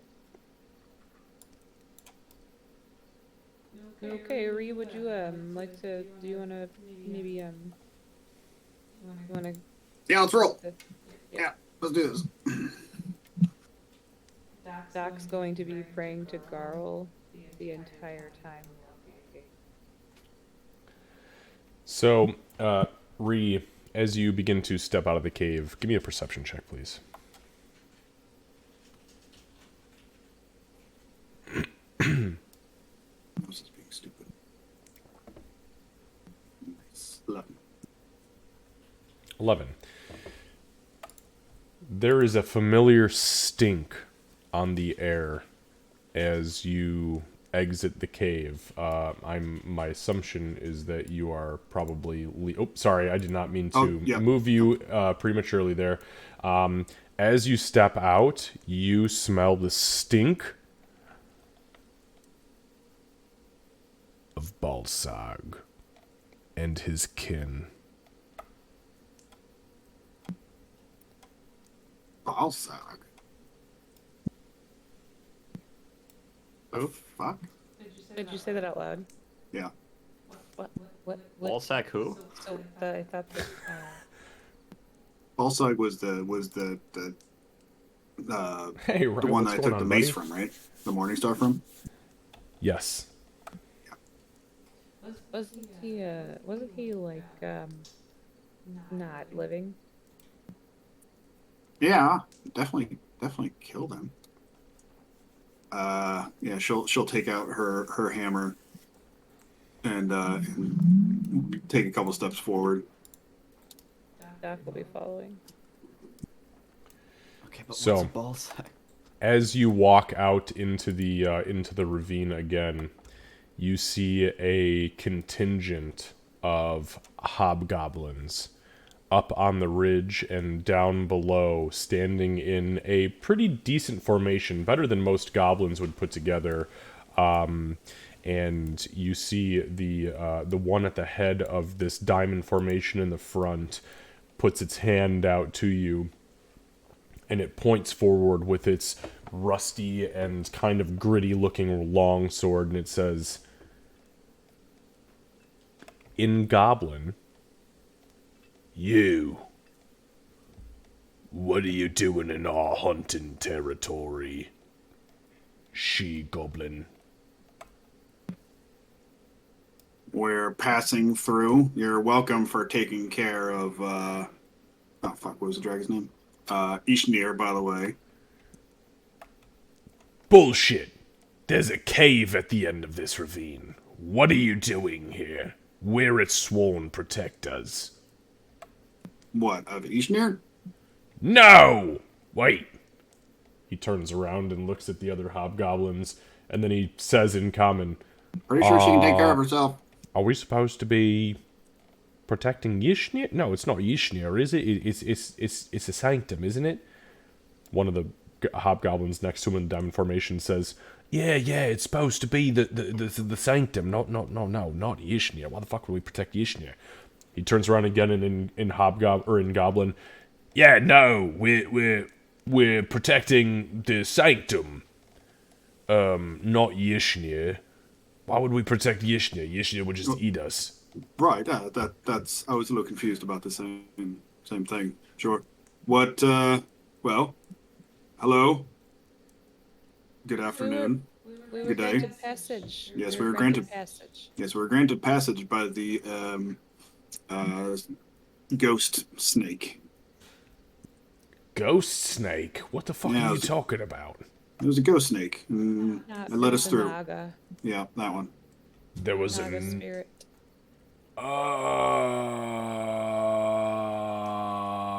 Make a persuasion check, Doc. So, I'm just Gray's gonna turn to Aurora. What do you think they're talking about? Fuck. That is Wow, a. I don't even think I can fucking compete with that. Hold on. They're probably. I rolled a fucking nat 20, but I've got a -2. I kid you not. I literally rolled a fucking nat 20, but I have a -2. Okay, so, What'd you say? Sorry, I've got a lag on my things. She made some quip about how they're probably comparing kill sizes or something. You know what? That's very likely. I think Ree wins this one. So the hobgoblin says, "Oh, alright, so you're telling me that the Naga, that's what it's called? Really, a Naga?" No, I had no idea. I thought it was ghost snake. Yeah, snake spirit is what we always called it, the angry cobra. Right. It was pretty fucking angry. So, okay, regardless, why the hell are you here? Passing through on our way to Poodoo. Nobody... Ooh, fuck. Did you just say Poodoo? I did. You have word of Poodoo? Hobgoblin looks behind him at the other, in the formation, and then up at the ridge, and then looks back down at you. Poodoo's gone. Nope. Poodoo's not gone. Poodoo stands, but its people are gone. Where'd they go? We haven't gotten close to Poodoo since the meteor crashed. Where did the meteor crash? In Poodoo? No, not in Poodoo. Northwest of Poodoo. About probably a day's journey to the northeast of Poodoo. But the people in the mountains, those who typically reside here and there, they've gone mad. Some of them becoming frothing beasts with veins that glow like bioluminescence. Yes, like Yes, that. we've seen it. We've encountered, there was a hill giant not too far back whose entire body was wreathed in shadow. It jumped around by just touching a shadow. It was horrific. We fled, we lost half of our contingent. Doc will put a hand on Bree's shoulder, and she'll say, those who escaped, do you know where they might have gone? We are not sure. We tend to not deal with the goblins as much as possible because there are some hostilities in these parts. But our encampment is up north here, near Poodoo. If you're... Wait a minute. You're aware of the meteor. How? Yes, we've encountered several of these happenings in the past. We've seen the meteor. We've seen what the meteor actually is. It's actually some kind of space boat. A space boat? Yep. He looks up at the sky. Space boat. How the fuck do they get it to do space? Lots of booyog. All the From what booyah. we understand. But Booyah! Oh, but you see him shudder, like visibly shudder at just the word booyog, and he looks around at the rest of them and he says, "Oh, fucking booyog." Yeah. we've been to another crash site, and we're trying to investigate the rest. We're tasked with investigating the rest. Shut up! No, you haven't. Rude, yes, We have. You're serious? Yeah.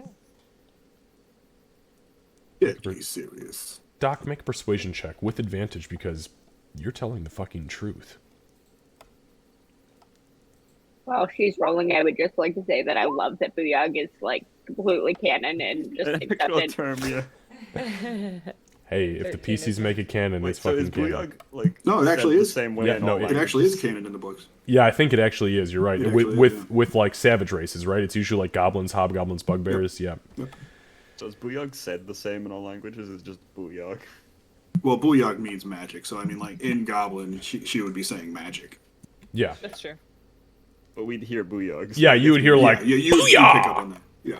So me and Aurora would probably just be like, no, they're talking about magic. Pretty much. Yeah. You think No, they're you would talking pick it up. about Yeah. us? You don't have magic anymore, apparently. My mangled fingers from 5 seconds ago beg to differ. It was just not good, Booyog. Then yeah, I still don't think it's about you. That means they're talking about you and you're probably going to get sacrificed to them or something. You realize Doc also has Booyog, right? Wait, Booyog, I mean magic. Yeah, but You got me saying it. Yeah, but Ree wouldn't sacrifice Dot. Oh, yeah. You know what? It's probably something else. A long Yeah, con, that's fair. guys. And that's gonna be, I guess that back and forth is gonna be happening as they talk. Okay, so so 13 persuasion. So he kind of looks down at you cockeyed and he just goes, I can't believe I can't believe it, but I do. Who the hell are you? Well, I am Joel Rithy of Poodoo. This is my friend Doc. The other two back there is Aurora. Oh, Aurora. Oh, wow, I can't say it. Aurora and Gray. It's kind of my boyfriend. He kind of glances over your shoulder at Gray for a moment and looks down at you. Too tall for my taste. And then leans in a little bit closer. But did you say Joe Riffy? Yeah. Doc braces herself. Didn't you used to run with the bull? Afraid so. Fucking sister! Come give me a slap, yeah? And he begins to move towards you, like, not aggressively, but very, very fast. Rather not give you a hug. He's not going for a hug. He just, like, puts his arm out, kind of like a, you know, like a handshake / like, chest bump. He, like, reaches down and, ha! Any friend of the bull's a friend of mine. How are you? Hey, your friends here. They're kind of strange, but you are fucking welcome. Would you like to go up to our encampment? We can bring you as close to Poodoo as we'll get right now if you're interested. Maybe stay the night, have some drink, have some ale, and regale us of your time with the bull. We heard, by the way, that the bull died like a bitch in an avalanche. Is that right? That's accurate. Fucking he definitely died like a bitch. Twist my titties 2 days from Tuesday. Let's go. On that point, as he looked over to me and then ran closer to start like clapping on me, Gray's gonna go turn to Aurora. Maybe they did sacrifice. Am I being sold? Am I being sold? And I can say that with absolute certainty. No. Doc will turn around to the other two and say, in common, we somehow did it, and they're going to help us, so don't do anything stupid. Well, next time one of them decides to rush Ree, little warning. If I knew they were going to rush Ree, I would have warned you, but just follow. Just follow. Okay, well, I need to be close. It's still really fucking dark, and, oh yeah, question, am I having any trouble casting light, since I think I'm getting that from my sorcerer stuff? You said I think I'm getting it from my sorcerer stuff. Can you confirm or deny? Yep, I'm checking. I'm 90% sure it's from that. Yep, it's sorcerer. Okay, so roll percentiles, we'll just say 2 times for me. Okay.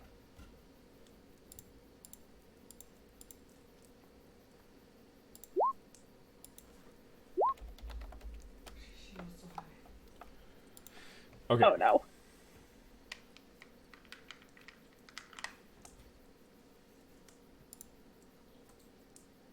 I was gonna make an in-character comment about, like, my light only goes so far, and then realized where my light's coming from. So.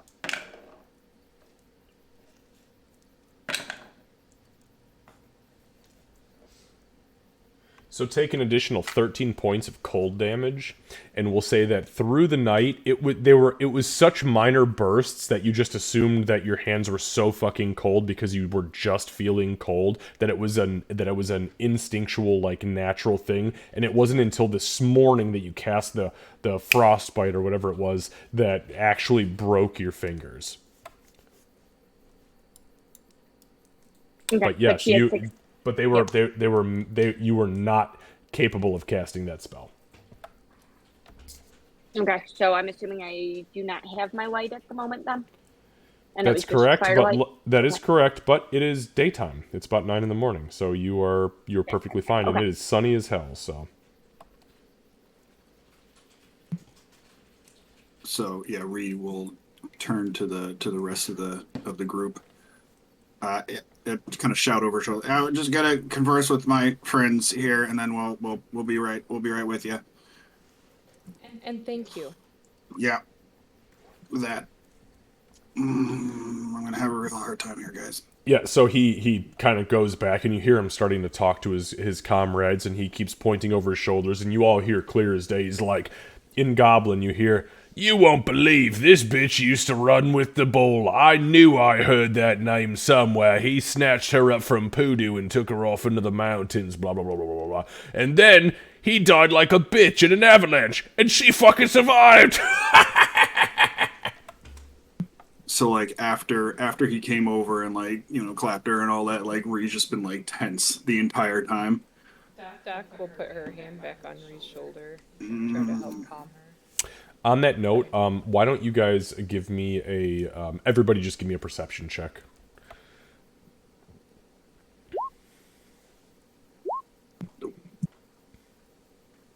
Ree's a little put off.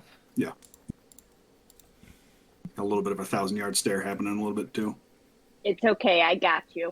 I'm supposed to be good at this, but man, do I suck at rolling perception. There we go. Okay, so wow, goddamn, yeah. When you roll it, you roll it. It's daylight. Yeah, it is daylight. Daylight savings.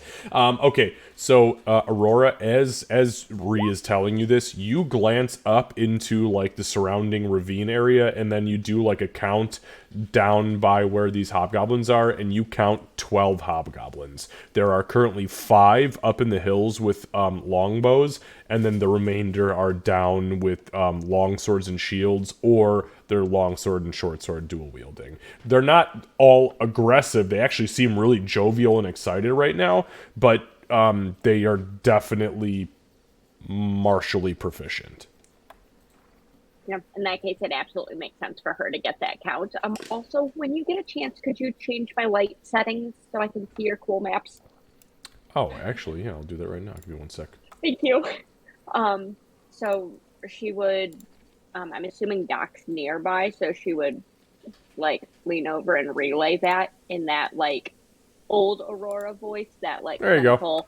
There's, oh, I don't like that. Make it go away again. Yeah, I have what's called daylight settings, so I forgot I could turn that on. Actually, I have a little bit more that I have to do here for you. But she would say there's 5 up top, 7 down below. Ones up top have longbows. They're all there. You go. They're all going to be good in the fight. That's a lot more than I thought. Holy damn. Let's not fight. Let's go along. Don't let your guard down around these assholes ever. They will stab you in the back the moment they have. Just being someone who used to be like that, I completely agree. But any advantage we can get right now, and to save resources, we should go ahead and move forward. Can't hear you.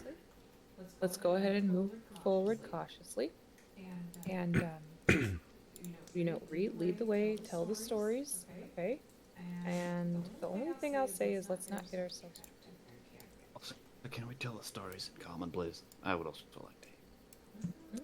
No promises. I mean, I'll speak in common for you, babe. Don't worry. Thanks. She'll move out to the group. Okay. So the guy in the middle, he stops in the middle of a story, and he kind of turns around and he says, "All right, we going then, or what's going on?" Yeah, let's see the state of Poodoo. Poodoo's in bed. Well, fuck, you'll see. All right, lads, let's move out. From up on the hill, you hear a horn.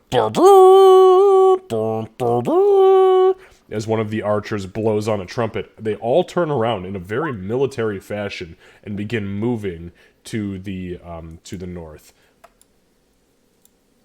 Seeing this as a chance, am I able to, like, I guess, since they're all marching like in order, right? Am I able to play my drum to, like, go to their steps? Because I do have a war drum. Yeah, play. Give me a performance check.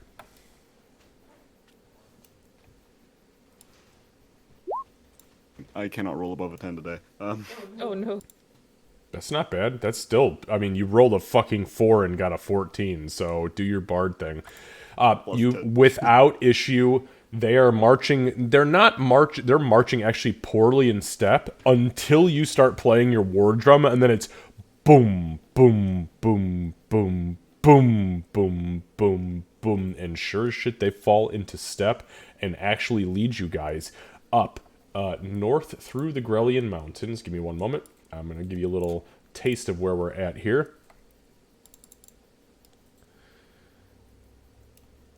Give me a moment, sorry. Because of the internet... Oh, there we go. There's the render.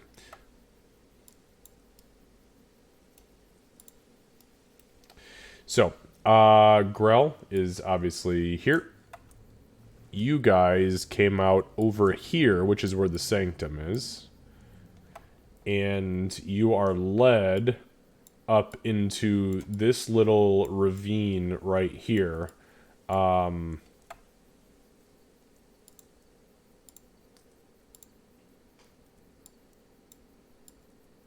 Right there. That little X is where you are led to. So they take you a good portion of the day. Mind you, you guys woke up at about... Well, you guys woke up and got ready at about 9 a.m. And then when you stepped out of the cave, it was about 10.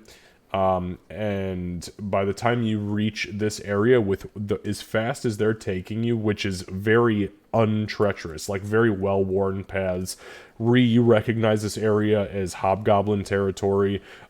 There are some places in here where like goblins would hide up in like the crags and the ravines, and they would like ambush dwarves and hobgoblins. And if you got really lucky, hobgoblins and dwarves would be fighting each other, and you could just fucking fire down at them and kill all of them and take all their shit. This is that area. It's really militarily fortified by hobgoblins right now. So we would be constantly keeping an eye up on the skyline and the ridge line and all that. And every actually, you know what? Give me a perception check. Why don't you all give me a perception check, and we'll see what kind of information you can deduce. Well, remember, I already did my one good one. It's going down. Oh no, 2 net ones, what the fuck? That's a 9 total for me. Some real bad rolls, guys. Wow. Wow, the dice gods have spoken. As you're being led, so here's the situation, right? You are being led way too fast for your own good. You guys are uncomfortable. At this point, the 12 hobgoblins that were with you turn into 25 hobgoblins as they come out of the hills, and they have technically surrounded you, but none of them seem aggressive at this point. They lead you guys very quickly, especially with the war drum in step now, through the hills. A couple of points, at a couple of points, they stop, they pull you down, and overhead comes Yshmir, cutting through the ravines, flying, and diving in and out. You hear its screeches echoing, but they pull you into safety.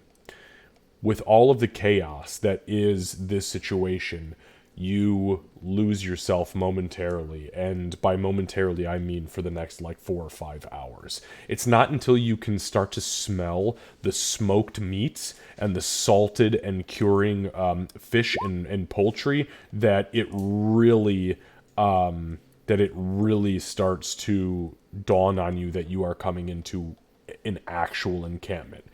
You're brought inside the encampment, and it's not anything to write home about. It's a large circular structure that is reinforced with large cutout boulders. It's like they attempted to make squares, but just essentially made like Easter eggs with bottoms, like with flat bottoms.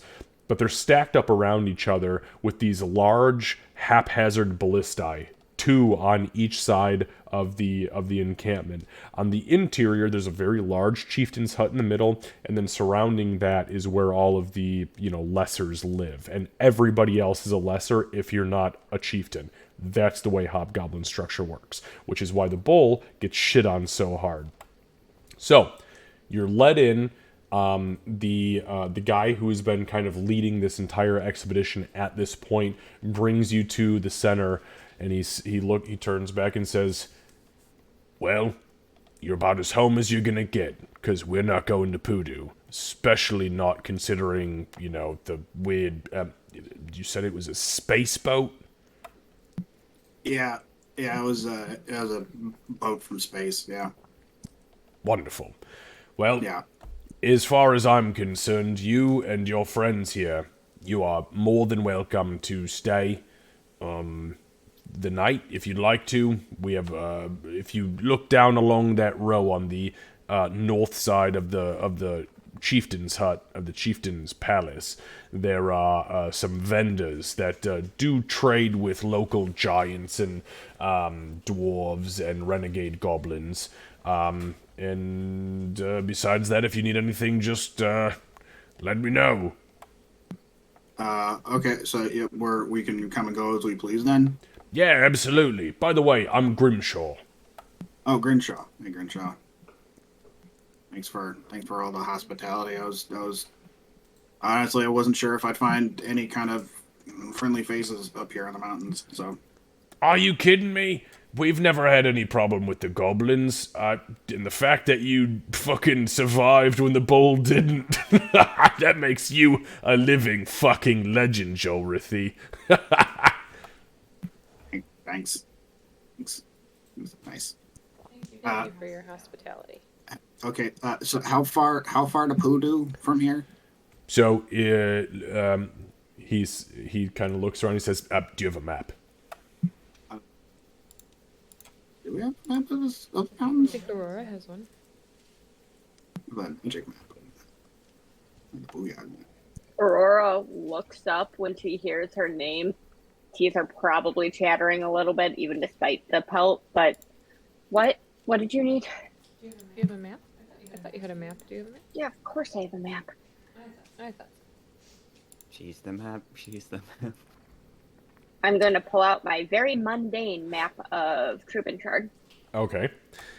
And you lay it down, and as you lay it down and unfurl it, he marks the X that you actually see there. If it's an X, it's because it's been marked. So he marks the X and he says, "You're here. If you go here, you'll be at Poodoo. That's Poodoo. Now, unfortunately, here, just south of Poodoo and coming out of the mountains, that's where your fucking space boat hit." Fuck. And they're all talking as in far Goblin, right? it is in Goblin, yes. It's the most comfortable language at this point. He says, now, just to be clear, we are confident that the space boat did not actually hit Poodoo. It went over the top of Poodoo, but people are fucking acting crazy. We had a couple of. Better if it actually didn't hit Poodoo. Actually. Can I ask you a question, Chalriffy? Do we actually have something to fear here because of that thing? Absolutely. Yeah. I died. What the fuck is it? We don't know exactly. It's some kind of ship from another fucking world that brought with it some nasty fucking monsters that Otherworldly creatures made of fucking spikes and fear and anger and hate. Yes, they. The first time we encountered one, it was lonely and scared, and correct me if I'm wrong, free, but hugged me to death. Is that right? It hugged me to death. Yeah, pretty much hugged her to death with it, but it had like these big like fucking spike arms that just it was fucking gnarly shit. And everybody within any kind of range of these things, they go fucking nuts and they get these purple veins and they all fucking. So. From what we understand, a big part of fighting these or having a chance of fighting these things is companionship. Is true blue would do anything for you. Well, there's that gnomish positivity that just washes over all of us. No, but seriously, all right. If you're interested, by the way, our chieftain is Master Booyaga, and she can. This is going to sound wild, but she says she can see the future. Glimpses of it, anyways. And so far, she hasn't been wrong. Maybe it would benefit you to visit her at some point in time and share this information so that we can spread it around the mountain ranges should, this, whatever the fuck it is, progress. I don't see how that could hurt. Is she available? Could she talk now? Is it? She might be. You can talk to... Look.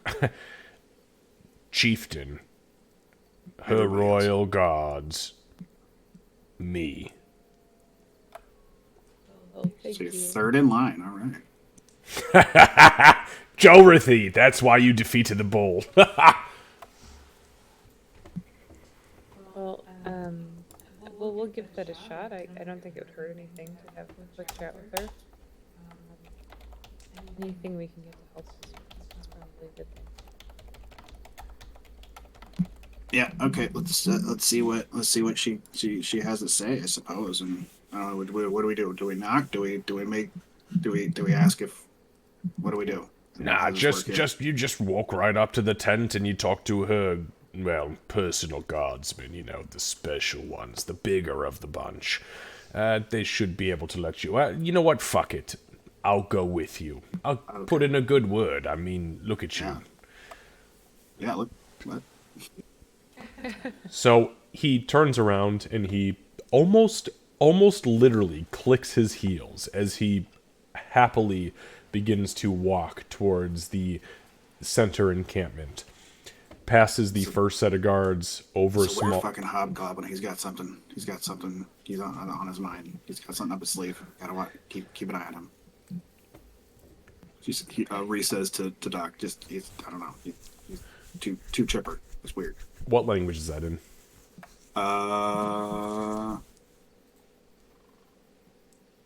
Do you speak Dwarvish? Nope. No. Gnomish, Goblin. Those are the two that you would know. She'll say it very, very low in common. Okay. He doesn't seem to notice. He's cooking. He's going. Yeah, just keep an eye. Maybe he's just excited that he gets to be a part of something bigger. All hobgoblins have an ulterior motive. That sounds a little racist, right? Is that racist?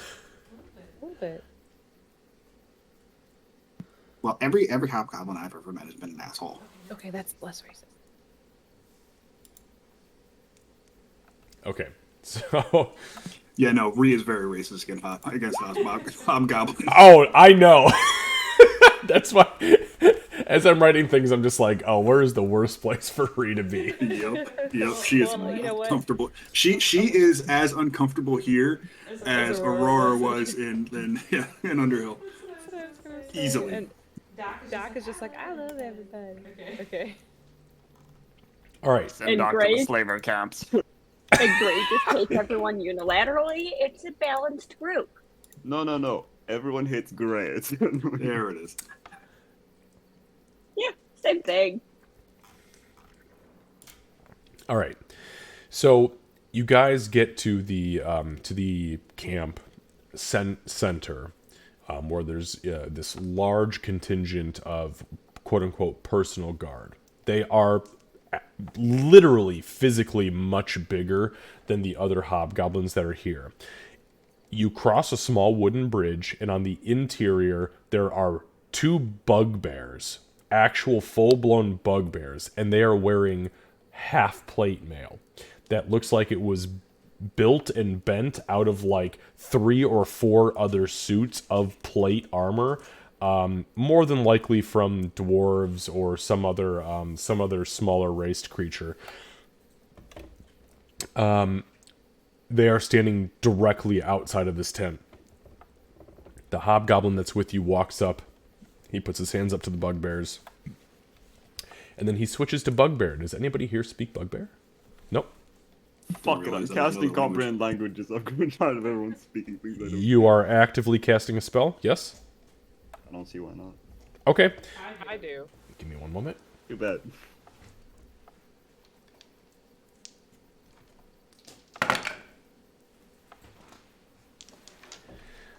Nobody notices a fucking thing. Hallelujah. Yay, being in savage places.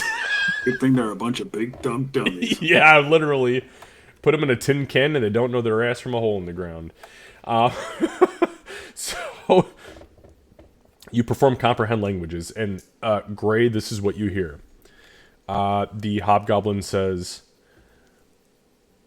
Hail, personal protectors of the chieftain. We are here. We, meaning myself and my friends here, he motions backwards to you guys.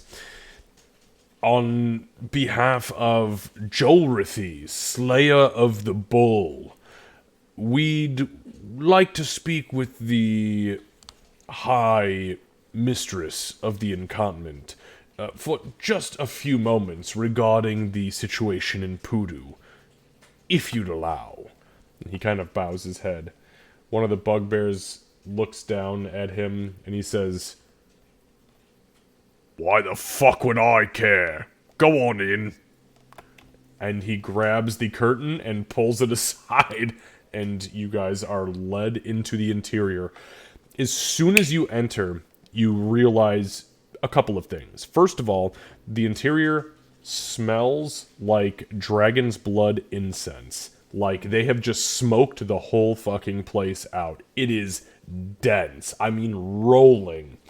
In the very middle of the tent, as it is a large wooden reinforced tent, is a platform, probably about 10 by 10, and in the center of that platform is a female hobgoblin, which is rare in itself, who is sitting cross-legged with her hands face down on her knees. Her eyes are closed, and there is 2 bandages binding her eyes and tied off behind her head. As soon as you guys enter, you hear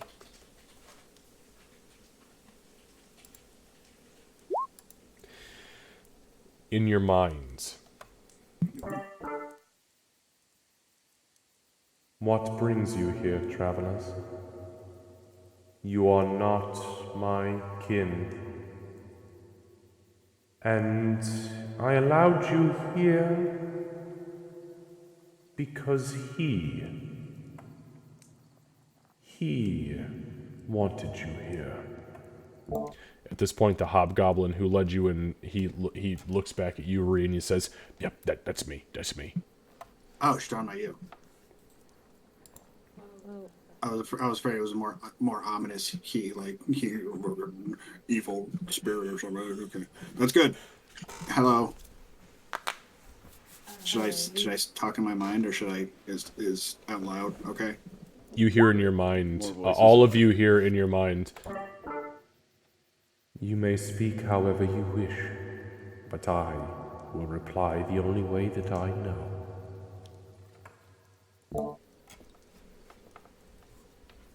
Well, from what we understand, you're able to at least see glimpses of the future, and we are about to a fairly dangerous task that you might already. And Ree, in her mind, she thinks to herself, "This is a really weird fucking hobgoblin." Ree, only you hear, "I'm not as weird as you think, my love." Oh shit. You said that out loud. Yeah, say that out loud.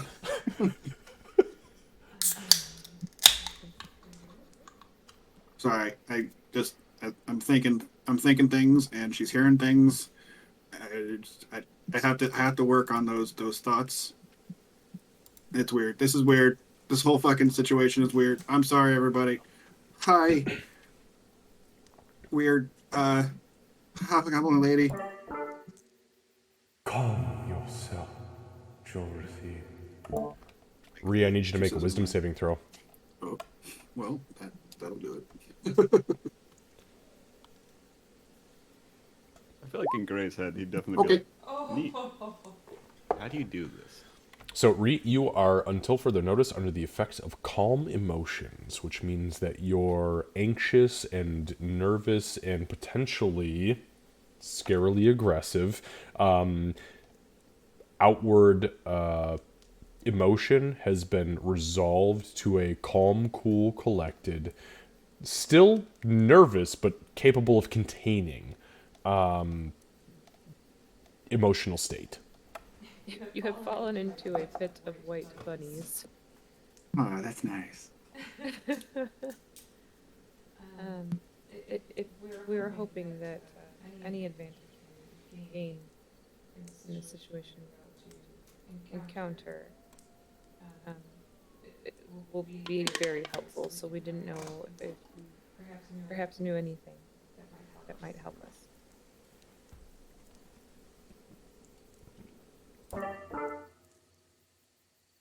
I see glimpses of what may come to pass.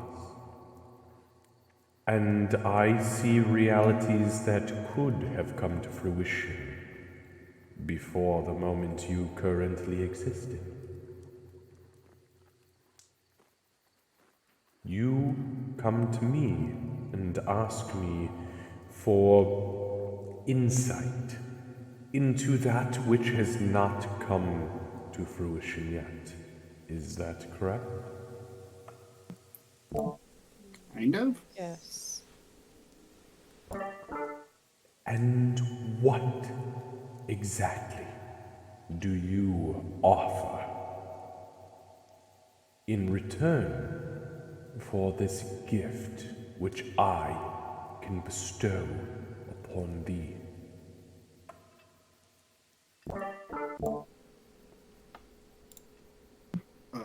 What do you value?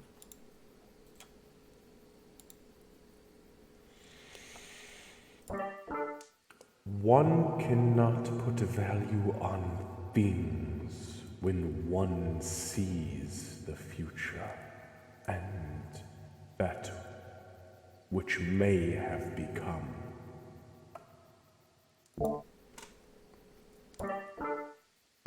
Sweet gnome, what do you value?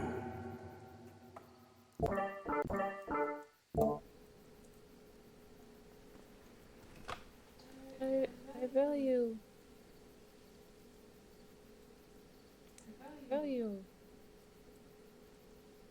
family, I suppose, but I don't really want to offer them.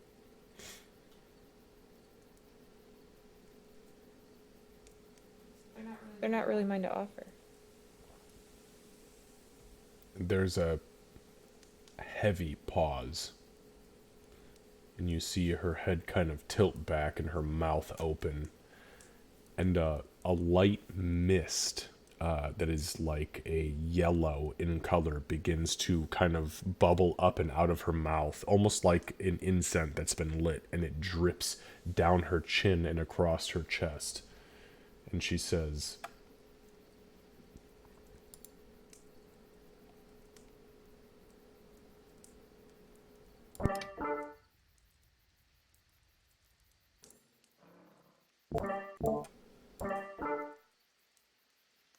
"You do not need to offer family. Your family is with you always, as is mine. I now speak with the divine and feel her presence with me. You have 3 questions that you may ask before I cease my task."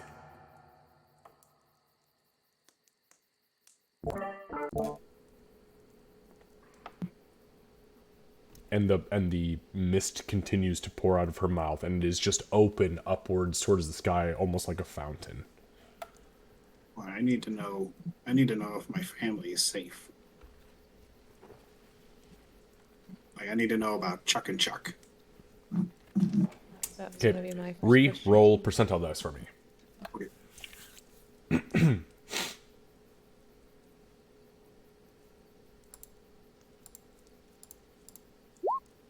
I'm not sure if I did that right. Nope, that didn't do that right.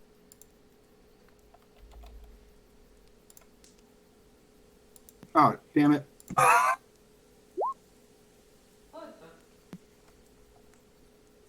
Alright, I'm gonna try this one more time the proper way. I was like, what the fuck just happened here?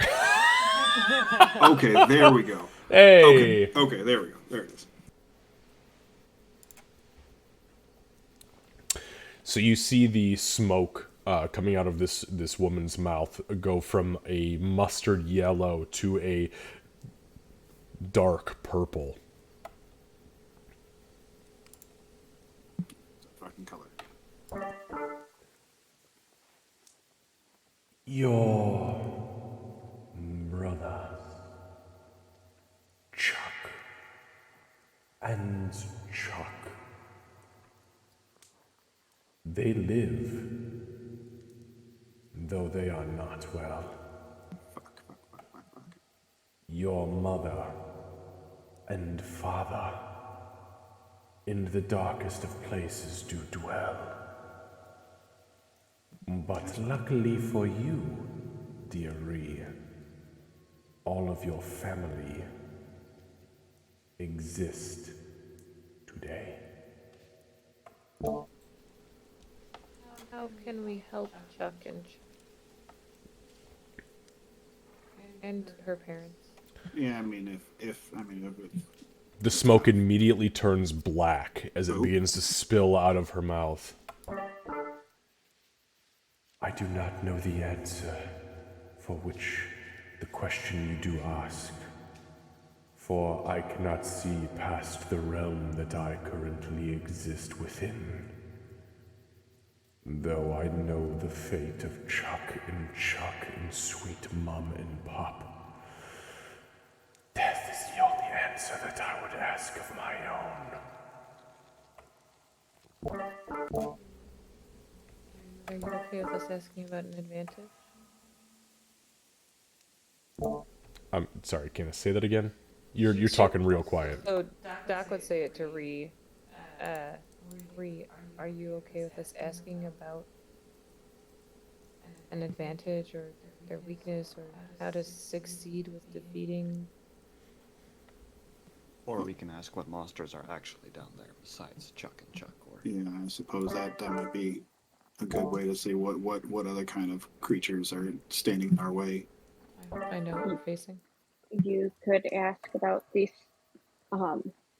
what beings are there in their state of existence to figure out who is afflicted with this, how many are there, who might be friend or foe. A single question remains. Please ask quickly, for the spell wanes. What are we facing when we go toward Voodoo? What are we facing? Or, I'm sorry, what are we facing with this crash site? You face nothing short of the lost, the wretched, the hungry. They are there. And with that, the smoke rolls back up into her mouth, kind of reverses from the mist that is now rolled around the feet of the entire party and the hobgoblin that's with you into her mouth, and as it completely recedes, she lurches forward quickly, and again her mouth closes, and you hear in your mind, I've given you a gift because I know what lies ahead. You must defeat the lost and save all of us, or we're all dead. That's what we hope to do. Doc will do kind of a little bow and then turn and look at Ree for guidance, I guess, as to where to go next. Yeah, we will kind of do a little half-assed bow. I don't fucking know. And good day to you, Your Highness. Let's go. Let's get out of the tent. let's get out of this tent. Tapuduri. Yeah. I mean, maybe we should try to stock up before we go. I don't know. What do you guys need anything? You guys need any food? You guys need any? Is that spell still on me? The calm emotions. Oh, So as you exit the tent, the calm emotions, it fades, and it completely vanishes. However, as you are all exiting, Aurora, the chieftain calls out to you. She says, "Wait one moment. I have but a parting gift for you, dear creature, wreathed in fire and flame." Aurora's gonna pause and very slowly turn back. Is it in her mind? She said it out loud. Okay, Doc would pause too. You see the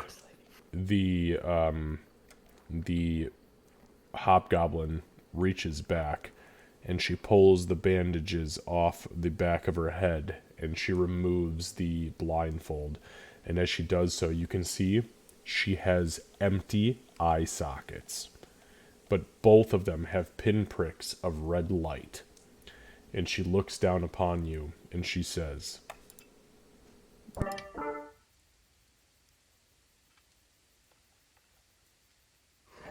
I know what you are, and your people know what you are. Never forget your roots. Never forget your bloodline. Never forget the fire and the fury that burn within your belly. So say it.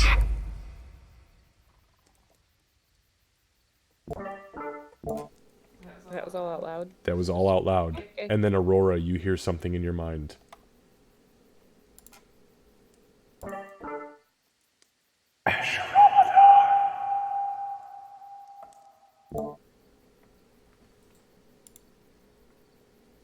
That did not come through clearly for me.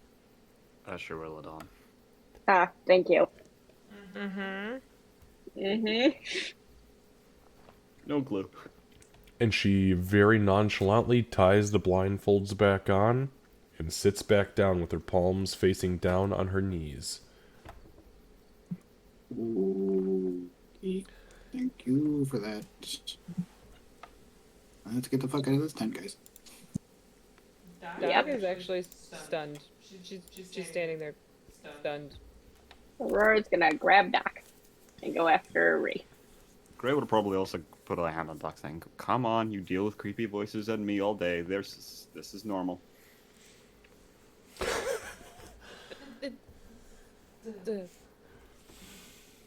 Okay.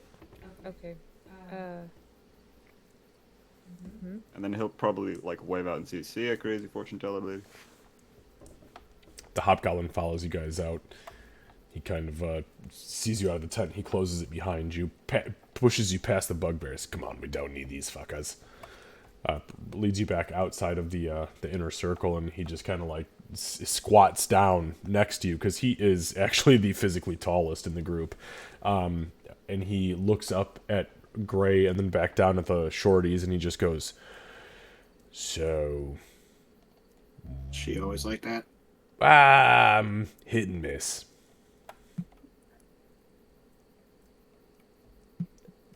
Okay, so I think we're gonna need some supplies. Yeah, like I said, to the north of the camp is our little trader's row. Are you looking for something specific? I might be able to point you in a direction or two. A Doc, you shield. said, yeah. Yeah.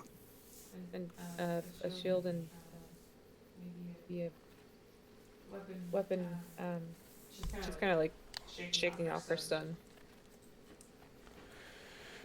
All right. Yeah. Well, look, we are formidable as far as martial means are concerned, so you can find pretty much anything that you need here.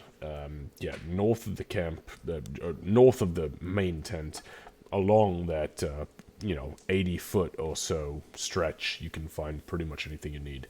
I don't know as far as magical means, I can't really get you that, but if you're looking for an alchemist for anything or a medicine person, you're going to want to go to the same spot But north of that spot, about 50 feet, and to the east, 100 feet. And you'll find a small hut that's going to smell like cinnamon. And there you will find our medicine woman. Thank you for that. Do you have anywhere that, would I be able to go to the medicine woman for drugs or maybe some alcohol? A lot of alcohol. Oh, alcohol. Drugs, yeah, I mean, some people strongest. dabble, but we could get you... Actually, I feel like I need to do a lot of drugs right now. if you go see that medicine woman, I heard that she ambushed an entire caravan of Firebelly carriers going from Grell to Helmcar not 2 weeks ago, and they stole 6 casks of Firebelly. So you might be able to find some good liquor. That's what I'm talking about. Yep. Okay. You all look very nervous. Is everything okay? Yeah, I didn't, by the way, just so we're clear, I didn't hear or see shit except for the smoke. So whatever was said was in confidence. And with that being said, is everything all? Should I be afraid? Should I keep my men here or? I mean, we knew what we were getting into. Everything's fine. I would think we just can handle it. make sure that this town is secure. Just keep it safe. He glances up at the walls and he goes, okay, do we have did she say something about Yishmir? No, it's not Yishmir. Yishmir is Yishmir sucks, same, but yeah, it's what we talked about already. Just make sure that you're on high alert and just. Oh, if someone gets purple veins, put them down. You mean kill, off with the head? Yeah, we have no cure for that, and they'll probably start attacking you. We're trying to figure out a cure. And you're not going to want to be able to. You're not going to want to hesitate because they can dance with shadows and not in the fun way. Yeah, they get this weird shadow shit. Does that include the chieftain? You don't think she can resist? There's no way to resist the whatever it is. I think your chieftain would probably be fine. Yeah, she might be fine. If she does start going like that, pretty boned. Yeah, if her veins start turning purple, then yeah, chieftain too. Yeah, that don't We're trying to find a cure. All right, understood.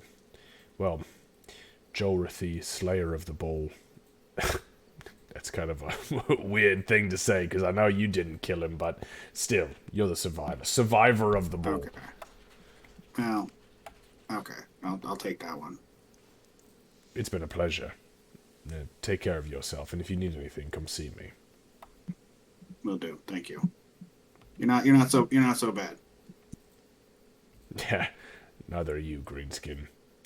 And he turns and he walks straight away from you guys. He had a contingent of probably 5 or 6 guys that just walked with him, but nobody had weapons out or drawn or anything like that. So, what would you guys like to do? We got about 8 minutes here. We can do some, if you guys want to do some stocking up of things, you just tell me what you want to do. We'll sake of brevity. I don't want to overstep, but I need a shield and a battle. Hey, Candace, you're coming across real quiet. You gotta talk into it. You be more of a mic. Yep, that is much better. Mike Harder. So just say Mike Harder. So Doc will say, I don't want to overstep, and I promise I'll pay you guys back, but I need a shield and maybe a battle axe. Fuck yeah, armor up. Yeah, Did you say a fucking battle axe? Yeah, right? That's hardcore. No, I was just curious, because, coming from, daggers and short swords, or sickles and short swords, to a fucking battle axe is pretty badass. That's a pretty intense option there, wow. That's a fucking upgrade. Okay. So, the descriptor first, Aurora definitely falls in love just a little bit more. What she says, though, is, that's not how we do coins, and you know that. Let's find you what you need. Let's get stuff taken care of. Also, I could probably use some warmer clothes and a torch, I think. You let me worry about the light source. I can give you a light source whenever. I don't know how well that light source is, your light source. Any of the magical light sources are going to work. Why? She holds up her other hand, which is slightly mangled. Yes, but what's that going to do to my light source? It's I don't know if light. Here, we'll test it out. Take out your arrow. Fine. I think that your new friend, Aurora, I think your new friend just doesn't like it when you say Yeah, I'm just hoping that. Well, okay. It happened. A thing to discuss. Mhm. Like But for that's sure. that's not the point. It happened with my magic. We don't know that it's not going to happen with yours or his. We should have contingency plans. So getting my a couple magic's of working torches fine. for now. You do both have creepy voices. Yeah, So but I let's think just get mine them- is a little bit stronger than. So let's just get some torches, just in case. Okay, Alright, fine. that's fine. As long as Ree's okay with. Oh wait, no, we have that bag. That's fine. Yes, I'll put them in. I'll put them in the bag, the one that's next to all the coins. Right. How? Just out of curiosity, how much coins? How many coins? How much money do we have? A small fraction of what we had before, and probably enough to get you the shield and stuff and shoes, because he's still right here, right? Or are we alone at this point? I mean, He he left walked already. away. Yeah. Oh, Okay. the hobgoblin? Yeah, he's gone. Yeah. Okay. She's gonna pass We her should hand probably over get the some. person. We should probably get some rations so we don't always have to survive off macaroons. What the fuck do you have against macaroons? Whoa! I mean, I- I can trust me. hunt for food. I can I hunt for food. If you want a bunny, we can find bunnies in the mountains. I It's mean, fine. okay, so why don't we do this, everybody? Let's find a happy medium, okay? Some rations, we'll do some hunting, and Aurora and I will eat all the macaroons. No, I'm Whoa, perfectly whoa, slow down. prefer the macaroons over the rations. Don't get me wrong. But I don't know how many you have. You only have lemon. Yeah, you don't know how many I have. Have enough. Okay, then I guess we don't need rations. No, we can No, get I some think rations. yeah. We'll get you some rations, right? What do I sense an ulterior motive? What's going on? The ulterior motive is we like the gnomish macaroons. Yeah, they taste good. I can imagine why. Aurora, when we have time, I would like to go through how much coin we've made. I know it's not how we do coin, but I made a stupid mistake and I owe you guys money. So, and when I stop owing you money, I owe a lot to the priestess and Underhill. So, Well, I can tell you what we have right now. let's I'm not not- now. She kind of looks around at their surroundings. But let's go buy the shield and the battle axe and whatever else we need and get ourselves prepared for this fight because we really need to be prepared for this fight. Yeah, we should find some healing potions. Yeah, we're probably not going to be able to do that. You don't think so? I mean, they did have an alchemist, didn't they? Yeah, they have an alchemist. Maybe they I'm do. not. We are not. Okay, we do not have much coin. Oh, not enough for healing potions and all the shit. Every time I'm you sure say we'll be that, fine. Doc hangs her head. I'm sure we'll be fine. We will have enough to get us the gear that we need, but and she's going to take a deep breath and then turn and look at Doc steadily and say, we will have to trust in Garl for healing. That was Well, super campaign forced. over. That was super duper forced. Wow. I'll go to the Doc alchemist. smiles and I'm sure I pats can her. haggle it down. Doc smiles and pats her gold nugget. Okay. So, for the sake of brevity, Candace, weapons and armor in this martial encampment of hobgoblins is a non-issue. What are you looking for? Definitely shield and battle axe, and if we can find. What am I wearing? I think I'm wearing light armor. You're wearing studded leather, or leather at the moment, because You have we had to chain- you modify have- the nose. We got you a chain shirt from the Oh, that's the right. camp. Yeah. Yeah, that's medium. So that's actually, so that's good. So just shield and a battle axe. Okay, so yeah, hands down, 20 gold, you get a shield and a battle axe. Kat, go ahead and mark that off the inventory. Do you guys have 20 gold? Yes, we do. Okay, I'm just making sure, because you guys banked a lot of, well, Gray banked a lot of coin on the fucking, on the mischievous bullshittery that he had, you know. Crime pays. Crime does pay sometimes, yes. Yeah, well, I don't know, obviously, what Gray has in his side of things, but for the party record, what I'm holding at in the bag is 5 platinum, 12 gold, a little over 1,000 silver, and almost 4,000 copper. So a total of about 200 gold total of 214 gold equivalent after the 20 has been removed. Oh, Gray's doing good compared to you assholes. Yeah, because he started looting first, and we were being No. having consciences. This is the fruits of his labor. I'm gonna give Gray this very small victory, which he very rarely gets to taste. Okay. That fucker got my soul, John. He did, yes. Okay. All right. So Doc, go ahead and add a battle axe. Yep. Go ahead. I will go buy potions while they go buy armor. Okay, so very, very quick. We'll end as soon as this little bit has concluded. You go to the alchemist, and it's this absolutely haggard old male hobgoblin. Got this big bushy mutton chops and this jaw that has probably 2 teeth in the entire fucking jowl. As you walk in, the entire place, it smells like cinnamon, and it's legit. And he is furiously sipping a tea or a tincture of some sort that is hot. It's steaming because he keeps sipping and going, ah!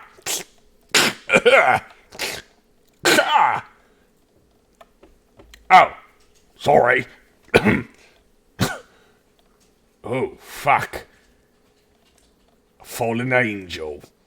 All right, come in. What are you looking for? You looking for the nasty nasties, or are you looking for the little bits and bobs? Well, at first I came here to look for some healing potions. Fucking hey, you one of them? Really? Or were you trying to get back yourself to heaven? All right, yeah, I got healing potions. That being said, oh, wonderful. If What you have else are you something looking to for? smoke, I'll To take smoke? it in a pipe. What do you want to smoke? What's Do you the want strongest to? thing you got? Are you fucking serious? Really wish Ray was here with him right now. Wonderful. Give me a moment. As far as your healing potions, how many are you looking for? About 4. 4? 5. 5. 250 No, gold. it is 4. Sorry, I can't count. Shush. All right, 4. 200 gold. Done. All right, fine. Oh, fuck, that was easy. All right, too easy. Now you want the drugs, yeah? As he wipes his lips, he actually knocks part of a tooth, one of the teeth left in his mouth, off, and he looks down. Ah, shit, I was hoping that would last. All right. Pulls a little box out. It's like made of... It looks like a cheap pewter box with like one of those like really long looking almost Chinese dragons on the top of it. He pops it open, and on the inside... You find drugs.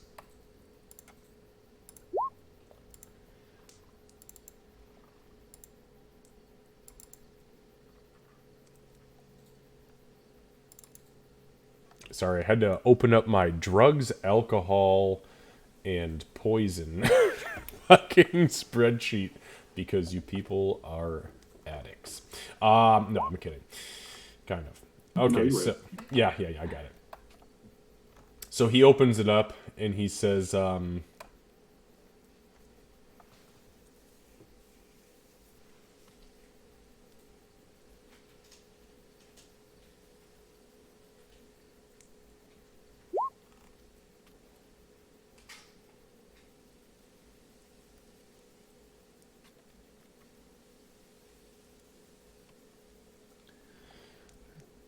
right.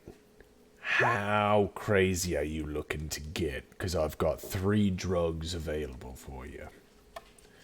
This one right here, this is just your standard crit. you know, too legit to crit is what the kids say nowadays. That's the stuff that makes you, like, you know, go either really good or really bad all the time, right? Yeah, it's good, but just be careful because it's very addictive. I've also got this one over here.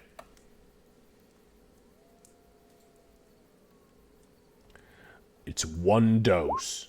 Only 1 dose. And it is for the other drug. This is Paladin's placebo. If you take a hit of this, it will cure your addiction or your need to fiend off of the other drugs. And last but not least, I've got 1 hit of this. You ever heard of unicorn wax? I have not. Fuck me 2 ways from fucking Wednesday. Here we go. Unicorn wax. So, you take this, it's a little wax. It's found under the tongue of some unicorns. Thankfully, we've killed about a half dozen of them here. Because fuck them, right? You take this wax that's under their tongues, and when you smoke it, there are magical, bright, colorful, and wonderful hallucinations that you will just be in the most pleasant place that you could possibly imagine, regardless of where you're at. Everything is the utmost peaceful. Peace! Peace! Everybody loves peace. Would you like a piece of unicorn's wax? No, truly though, that's exactly what it does. It lasts for, you know, typically half a day or so for 1 hit. So when you smoke it, you gotta gamble a little bit. It's wonderful unicorn wax, that is. You want some? You want some Sure, how wax? Oh, fuck, you are easy. What's your name? Gray. Fitting for a fallen angel. Alright, I'll tell you what. I'll sell you this unicorn's wax for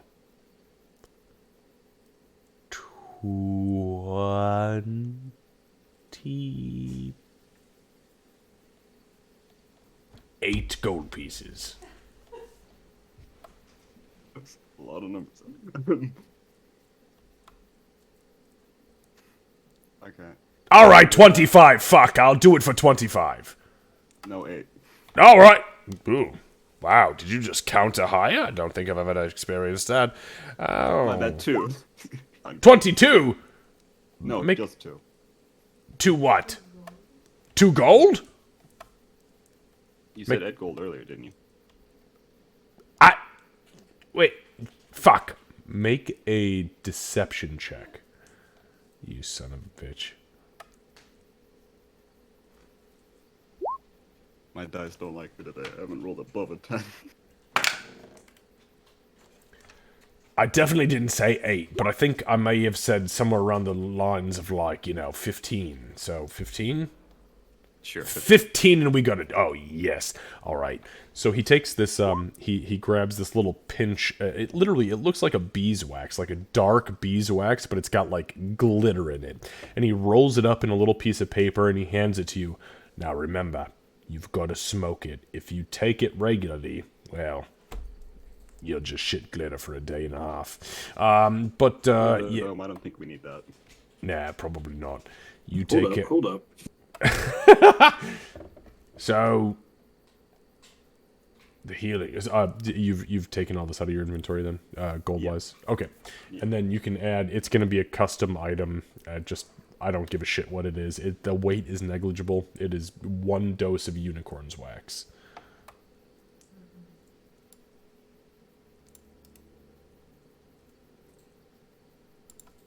Also, I want you to know that it's taken me 8 years to sell a dose of unicorn's wax to any of the parties that play in my universe, and I fucking love it. No. That's because I don't give a shit about unicorn. He says while he laughs. Hey, Sybil will happily buy some drugs. I just want. we know. Oh, I know what drug you want. Yeah. This is just a regular potion of healing, right? Yep, just regular potions of healing. 4 of them.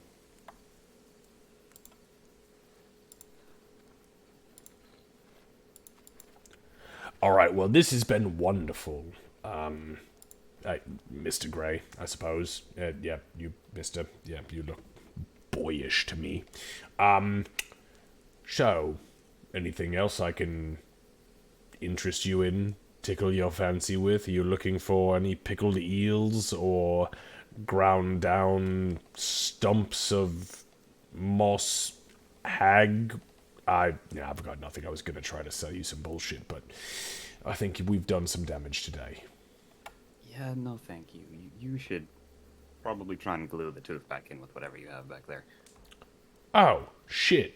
Good call. And he reaches down and he grabs the tooth and he picks it up, he looks at it. Make a persuasion check.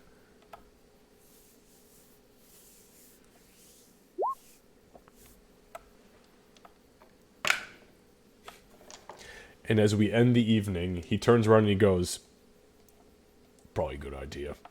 And he walks back in his little hovel and he grabs this big just slab of like sticky black tar and he starts rubbing it on the remaining teeth that he has, and he furiously tries to stick the tooth chunk, which is very half rotten, onto what he has, and he goes, "Does it look alright?"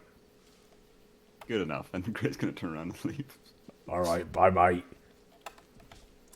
And you leave. Okay, so, Gray, I'm assuming you rejoin the rest of the group who have come back from their shopping expeditions, or are you doing something else?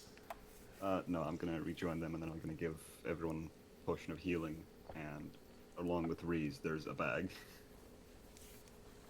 Which has the unicorn. Ooh, what's this? Something for you to smoke later. Is this drugs? Did you? Okay, hold on. Like 4 hobgoblins, like, their eyes go towards you. But they don't say anything, they just look at you as you say drugs. Nice. Did you buy Ree a gift? That is so nice of you. Right? It's more so I don't hear her crying later when we have to meet Chuck and Chuck.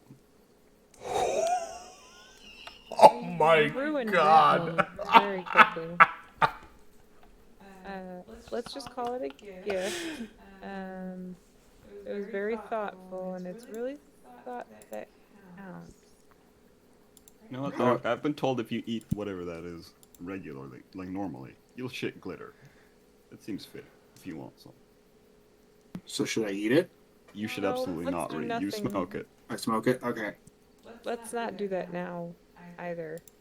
She kind of gives a very confused look to Gray, like, what the fuck are you doing? Okay, that was nice of you, I think. Sure, we'll go with that. Okay, on that note, we're going to go ahead and end here for tonight because it is 10:12. We will pick back up next week with you guys just finishing the shopping trip. Gray, I know that you've removed everything from your side. Everybody can add 1 standard healing potion to their inventory because Gray has gifted you with it, as well as Kevin, who can add a custom item if you would like of unicorn's wax, and if and when you choose to ingest it, I have the details that will follow. And it may or may not be wild. I need to actually prepare for that, I think. Yeah. Because it's going to happen. It's going to get weird. Okay. All right. Excellent session, Okay, guys. were those potions, Yeah, those thanks, potions guys. actually worth that money? Yeah, spot on. I mean, that was the exact price that they were sold for. I assumed you were going to try to talk them down. No, I didn't. That's why he was surprised. He was like, "Wow, holy shit! You're gonna take it for face value? Like you're not gonna try to intimidate me into giving them to you for less?" Dre was less interested in the healing and more in the gift for. Fair enough. You know what? There's something sweet about that. Or is there? Yeah. All right, guys. We'll see you next weekend. On Sunday. Have a fantastic week. Thanks, guys. Great session. Yeah, definitely. I have a creepy shadow voice and I don't like it. I don't like it either. Yeah, it's not as much of a shadow voice as you think, but yeah, it's wonderful. I have a creepy fire and flame voice and I don't like it. It's the Yeah. Doomslayer. Yeah.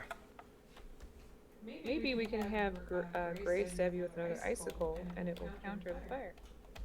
No, there's How nothing to about- take out this time. This time I stab Gray with an icicle. No, I have nothing to take out either. Previously learned fireball. One of the two. No, see, I have nothing to take out either, so it won't work either. I think we have to check and see. We have to know where your creepy voice is coming from. Shadow Realm. Oh god. No, Yugi, believe in the heart of the cards. Get up, Jimbo. I'm going to the Shadow Realm. All right, guys. We'll see you soon. Have a fantastic week at work, school, etc., etc. Oh yeah, Lucy, you start school again this week, don't you? Yeah, Monday. I already have an alarm set. Oh, boo. All right, guys. Have a good one. Night, everybody. You too. Have a good night. Bye-bye. Hey guys.